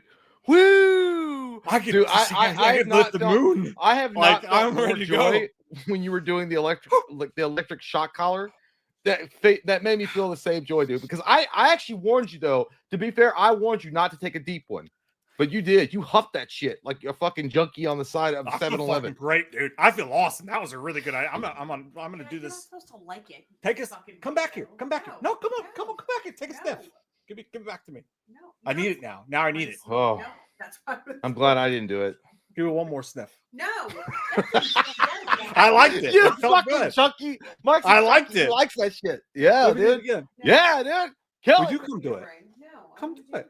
Why are you being weird? Just come do the sniffy stall. I just know I'm not gonna like it. Bonesaw is ready. I enjoyed it. That was great. Is that weird? Daryl Stacy is correct. You guys should see the way my wife's looking at me right now. She's looking at me like I'm a fucking psychopath. Well, it's literally for unconscious people. Like when you're like knocked out, it's to bring you back. And you're like, Oh. give me another one. I want to I smoke feel that fucking- shit. Put it in a fucking joint. No. Let me do one more. That is not. I don't feel like I did it good enough. No, that is not good for you. Dude, My no, wife literally no, won't give yeah, it back but to dude, me. like you're getting a little crazy. If you put your nose in there and like puff that shit, it might do something more. I don't know. Don't get crazy. My toes curled up, man. I feel alive. I nutted I a feel little great. bit. I felt Yeah. cum come out. I liked it. Woo! Good for you, That's man. good. Can you save not that? doing Don't throw that. that away. Yeah, I'm throwing it away. That's not good for your brain. That's not what you expected, is it? You You didn't think Daddy could go that hard. You're like, I can't wait for you to see me tonight. Man, that was. I can smell it. I feel alive, fella. Crush its face. Alive. Crush its face. I feel great. Yeah, dude, it's crazy. It's because good. again, that particular that's what it's for, right? Power lifters and people that are unconscious. So that's why people react so strongly to it. And they're like, "Hey, smell this," and they're like, "Ah!" And then they get like fucking like goddamn like He-Man. Yeah, my hands are sweating a lot, but I feel great. It's you know what? That's ammonia. That's what you're that's ammonia going straight up your nostrils and saying, "Hey, hello world, open up and smell the world." I need that some days. Wow. Dude, I feel alive, dude. Hey, you know what? You know what? Next time I'm gonna go with you. Hey, let's get a line of cocaine. And we both go do it and film it together. I feel like fucking Wolverine. No, I That's won't do good. that. I'm just kidding. That's good shit. I kind of have a headache now, but it was good. Good. Yeah. There was dude, it's so funny that you literally got that because I just watched a video too of like a dude like talking about the new TikTok trend of where they're sniffing these smelling salts, and he's like, well, I thought it was bad enough that people were like chugging energy drinks, and now they're talking about this sniffing shit, and they're doing this sniffing salts or whatever, or the smelling salts, and they're like, yeah, well, it's Joe Rogan's fault because he introduced it to everybody, but apparently it works. Like if you hit that shit in the morning, imagine that. Like you wake up, you're kind of like hungover. Would it work? Would it work? Dude, would it get you going? I'm having a hard time coming down now. I want to rip through this fucking screen and kiss your mouth. That's called crack. Good. Crack cocaine. Yeah. I'm wide awake, man. I'm ready to fucking take on dude. I know Nazis. That's the only part of me that was like, man, I kind of want to do it, but I was like, I don't, because I'm afraid of it. I don't want to do that. It's not bad. It's not bad unless I look into the light. When I look into the light, it gets a little too much. See, yeah, I'm not gonna have. I don't want to deal with I don't want to deal with the panic attacks and shit after. Because you know that's just what are you ultimate rises to the top. The warriors' spirits come into my arms. And the warriors and the Hogans come together. I feel alive. Wow, my veins are fucking. Well, we don't need to watch the fucking video I was going to talk about because that's literally what happened, dude. The only difference is like she was sleeping. Imagine being dead asleep and someone putting that under your nose. Oh, dude. That's what happened. That's what he did. I might run through a fucking wall. Yeah. Take it, leave it. This. I have the power. Avery Cinderot said, pass the damn salt. Pass the salt. Hey, by the way, there's no way as a boxer, and I've never boxed in my life, but imagine that, dude. You're sitting there, you're like Rocky Balboa after his ass has been beat by Ivan Drago, and you're sitting in the corner. Like, I can't do it no more, dude. I can't do it. And he's like, smell this shit. And you're like, fuck yeah, he's just a Russian. Ryan West said I was exaggerating this. I'm not. I'm literally giving you. I mean, most people don't legitimate. Smell them after 7 St. Patty's Day drinks. All right, so it's a lot for me. No, okay. There's multiple videos you can watch of other people. Like it's not just one. Like legitimate reaction. JT Kelson said he's tweaking. Let him fucking tweak. Oh man, no, I'm elevated. His name is Joey says, I would rather smell markers. I didn't want to do it. Like, I straight up did not want to do that shit. Motionless said, why you got to play Bush come down after saying, I don't want to come back down from this cloud. Kenny, why you keep taking the smelling salts from me? Yeah. Oh, man. It's good great. on you, man. I never do that shit. You know what? Ooh. But it didn't exaggerate my heart or anything. Hey, it just man, made my face go. I know, but dude, I don't know. Yeah, I think that if we weren't drinking and you'd had that shit sober, it'd be way worse. Maybe because like drinking deadens like the nerves and shit. I think that if you'd had that shit sober, it probably would have scared you. But here's the thing: if we ever do a man versus movie again, we should have some smelling salts. Oh, dude, that's a really. That's good what idea. we should do. Like really bad ones. Save it for that. Yeah. That's what it reminds me of In Waiting when he's like, he just took an eyeful. Oh, you got to do it though, dude. It's an experience. It's not bad at all. It's not. No, that there was no. I 10 out of 10. No negative feelings to it. That was. Yeah, but dude, just because it was good for I you, enjoyed don't it. mean that it's not going to be a negative for me. I like that I scared my wife. She thought it was gonna like fuck with me, and when it didn't, she was like, "I'm actually sort of scared of you right now." What if I did it? And I pulled out a gun and I shot you. if maybe you had one, maybe you It had was like out of nowhere. I was like, "What? What happened?" I was like, "I just had it. I never was going to use it." I don't know. I'm gonna do a desk pop. Everybody's got to do a desk pop. Don't you all gaslight me? D-Land's like, time for Jay to harden the fuck up and take a sniff next stream. No, fuck you, dude. I I'm not was doing really that. scared about it, but it was actually pretty fun. It was pretty fun. It was like drugs, but like without the downfall. No, listen, I will. Here's the thing. I'll do it if we do a man versus movie, and it's a really like you got to have it to get through it. All right, because that is like a powerlifting session, right? So, because certain movies are really fucking bad, dude. Like, I mean, we could have used that shit for the Exorcisms or the Exorcist movies. Like, have that shit in the middle. But like, we could go one more round. He got one more round, and you get that sniffing salt. I liked it. I legit. That's I weird. It. I did. You're the first person I've ever heard say you liked it. That's good though. Yeah. No, I've never seen anyone do it before. I've never watched a video. It's a big. It's all. Yeah, everybody on TikTok's doing it. Everyone's doing it. They I are. enjoyed it. Yeah, well, that made me weird, I guess, but I no, liked it. but if you like it, you like it. But here's the thing: it started with the Joe Rogan podcast when he was like passing around like the salt shit, and everybody was like taking a big whiff of it. But I don't know if you like it, you like it. You know what you like, and you do it. I enjoyed it. All right, we got more of these. Hang on. D-Land says, Jay, take a sniff and do GB 2016 commentary. Fuck you. That'd be the quickest review you've ever heard in your life. I do got a couple more of this guy, I think. Oh. Oh! I like hot pink socks. Oh, you scared the crap out of me. He said I like hot pink socks. Yeah, but they probably think that something's wrong with him because he said that right after. I think this girl says that she ends up knowing him. Like, You like hot pink socks too? Look, I follow you and everything on TikTok. Oh, yeah, she does. Yeah, I She do. found him out. Oh, dude, this is just a compilation of fails. Can you It's make just it a full compilation. screen?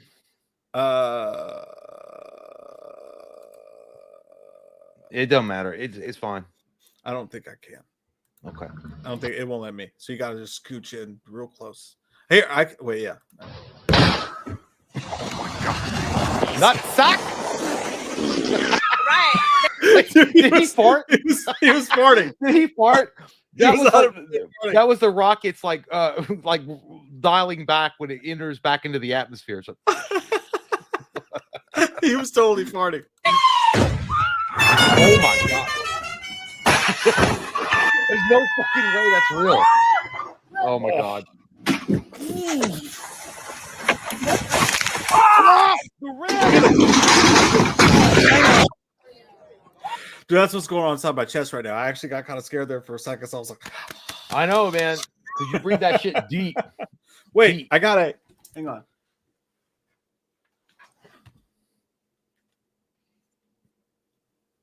I want to make sure. Everyone had one of these during COVID, Oh, right? Yeah, it's gonna be high, dude. First off, you've been drinking, so your blood pressure is already spiking. 98. That's not bad. That's not bad. No, my air is 98, and then my heart rate is 88. So that's not so bad. I'm Yeah. okay. I did this as a joke, but it was actually just for me to make sure I wasn't dying because I have anxiety. It's fine. It's gonna be okay. We're fine. Shitty bike. Oh, Sorry about your picnic. Oh, dude.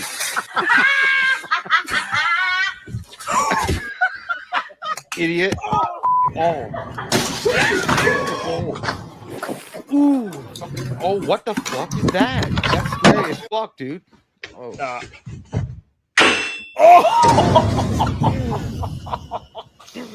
Oh, God damn.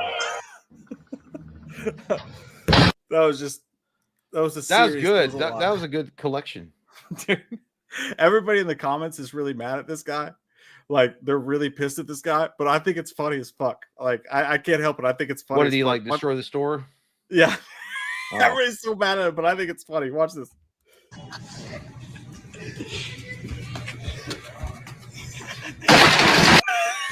Yeah. You know what? To be fair, I'm that guy. If I do the smelling salts, I'm going to do the same thing. I'm just going to go and plow through some Cheeto Puffs or whatever the fuck he did. Yeah, like I know it's a dick move, but it still makes me laugh. Oh, dude, you're gonna love this. This guy's playing video games right in front of his fucking TV. Oh, he's playing Arkham, and he gets pissed because the character loses. What? What? How? Do you see it? He's doing the he was doing the Arkham challenges, which is a bitch. He missed one move, which ruined the whole fucking string. Well, watch if he does a double sit up, he goes, "What?" Yeah. And then when he gets up, his feet start to slide. And then he was justifiable in his anger. What? How? Do you see it? Who the fuck mopped this? Are you able to do the kipper? What's that? Oh The man, kipper? the kipper. Yeah, but dude, here's the thing. Kickflip? He acts I like just got- there's something wrong with him. He's like, "Oh, the kipper." It was like he's trying to say all right. kickflip. Yeah, He's I trying to know, say but the way kickflip. he like does his voice, it's like, oh, something's wrong with him. So if he shit his pants, you know, you should have a watcher or something. Somebody should be with you, a helper. That's fair. I had the flipper. Kickflip. Yep. Yeah, I can't. The alley oop. Is that an alley oop? Yeah. An alley, yeah. Okay, we're Yeah, not doing dude, that anymore. he looks Are you? That, to be fair, that's what like gets him probably a lot of like people that don't like try to confront him That's true. because he's presenting himself as someone that's mentally challenged or something's wrong That's with him. true. It's the extra. It's the extra kick that gets me. When he's like, Yeah. All right, this guy. Imagine if there was a page to. Okay, so you don't have to read it. Just watch this shit. Happy 4th of July, motherfuckers. This is Superhuman Show. Today I'm going to get hit with fireworks. This is for juggalos and jiggalettes. Do not try this at home. The Juggalo community, rise up! Yeah, did you hear that? He said it's for juggalos and jiggalettes. Oh my god! Whoop whoop! Oh my! Like that bitch up. Fuck this shit! Oh my god, dude! I can't. Whoop, whoop. Ah! Fucker! Ah! Ah! Ah!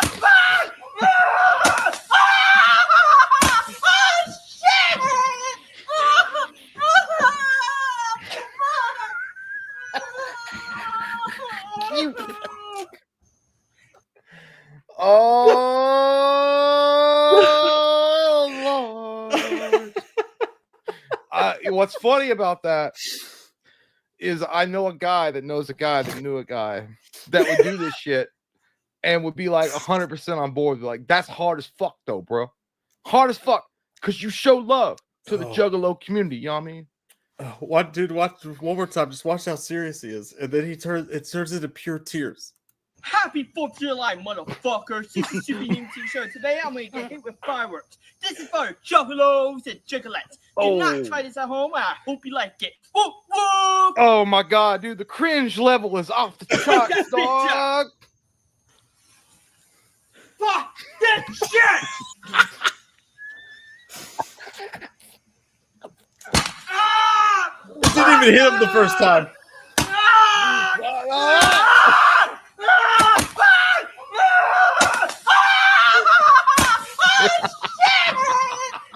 It's so fucking bad, dude. Woo!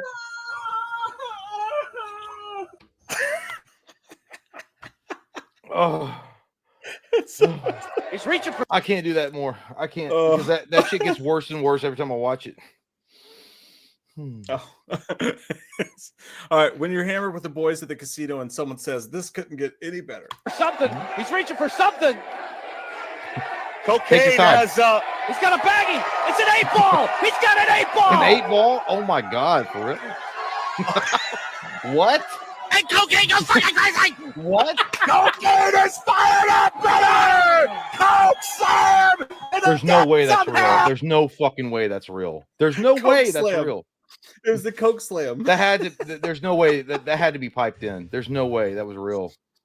Oh God, wife, can you please slow down? We've been here 15 minutes and you've already had 3 drinks, and then be. Fuck you. We've all been there. Yeah, dude, we've all been there. 100%. We've all been there. I don't know what this one is. I'm drinking now, and I'm 6 feet from my friend, and I'm pissing. Maybe pissing ain't a bad idea.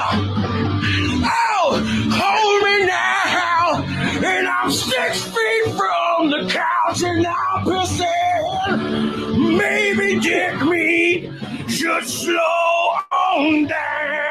Oh, dude, that was an asshole move to pee on the TV. I know he's not really peeing, but like, don't Yeah, put there's it no on way the he's TV. actually peeing. Yeah, don't put There's- it on the TV though. But the song choice is perfect. I'm 6 feet from my friend. Damn, and I'm dude. pissing. Yeah, and you can smell the desperation and the PBR through the screen. Because it's just him and his friend. Like, look at him. He's got Adidas flip-flops on or like slides or whatever the fuck. And he's just hanging out drunk in the chair. And his friend just got up and got crazy. And he's like, yeah, we got no women's. We got nothing to do tomorrow. It kind of sucks, but And I agree with you guys. There's no way that that's real pee, but it's still funny. It's still funny nonetheless. What my son sees as I drive past this boring baseball game on my way to the casino.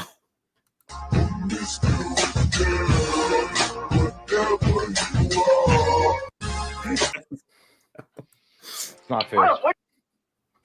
My husband, when he's playing his video games, and we do a little check-in while I read. Having fun? Pretty neat, huh?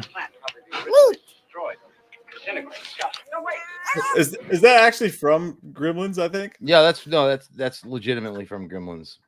I'm gonna come. Jeff Bezos came, Bill Gates came, Zuckerberg came. Many of them came numerous times.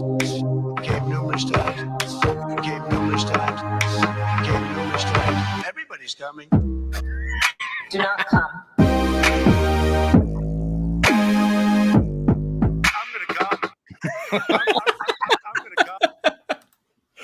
Oh, Next I think that's big all I hit got. The show. I'm gonna come.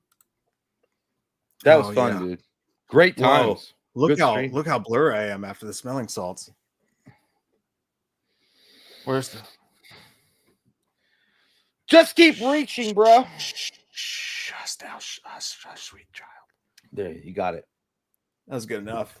That's good enough. It was good enough. Well, what a magical way It's been a in the lovely night. stream. We still have some. Oh, we have some super chats to get to. You fucks. We still have some comments from the people of the land of Nahashwashka. I don't know where we're. Okay. Okay. DJ Graham. Hey, Mike. I rented and watched Bloat last night. I can't wait to watch your review to see what you think of it. Did you like it? So, like, it came out, and remember the desktop horror trailer? We both watched it. The dude in the army and his kid got taken up by the turtle monster or whatever. Looked awesome.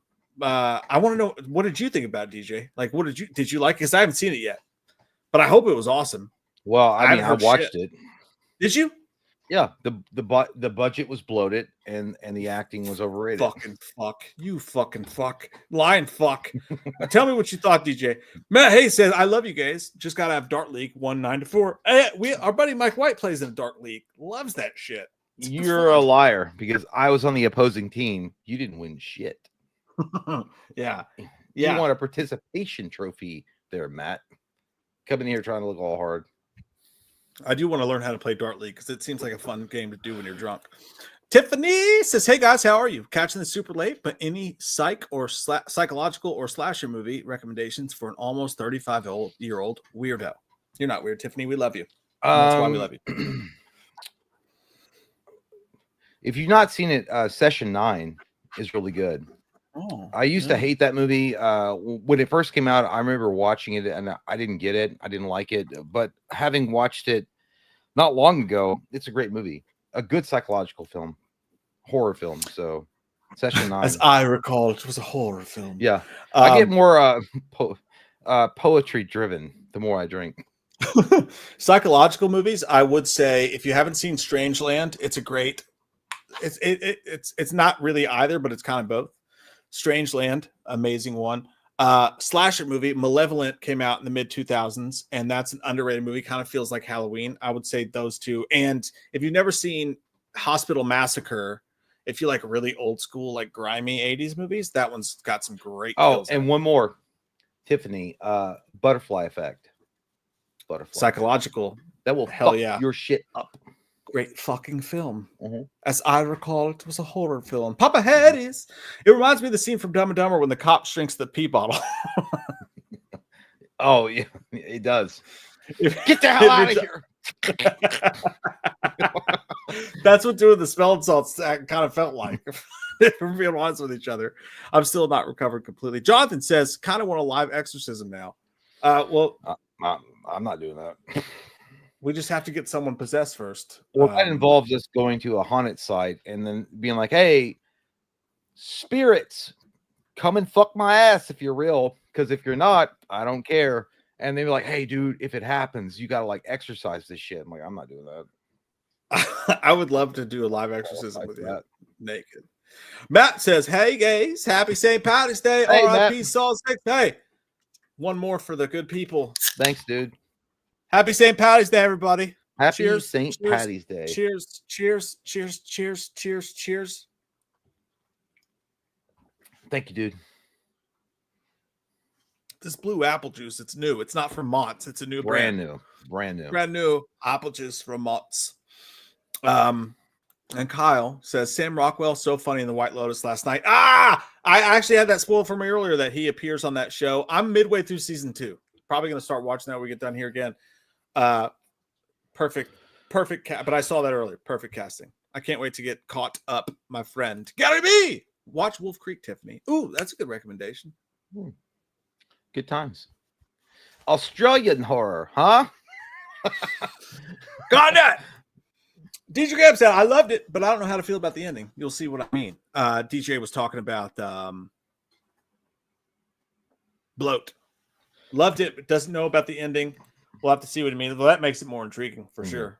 More intriguing for sure. I love Desktop Horror. Bloat looked great. You guys look great. St. Patty's Day's been great. Wait, and before we go, there's more. Let's wait. DJ Graham says, also watched Phenomena, not knowing Loomis would show up with the chimp. We reviewed that shit. Anytime Donald Pleasance pops up in a movie I never saw, I instantly think of Jay playing that role. It actually is hilarious. Well, you know,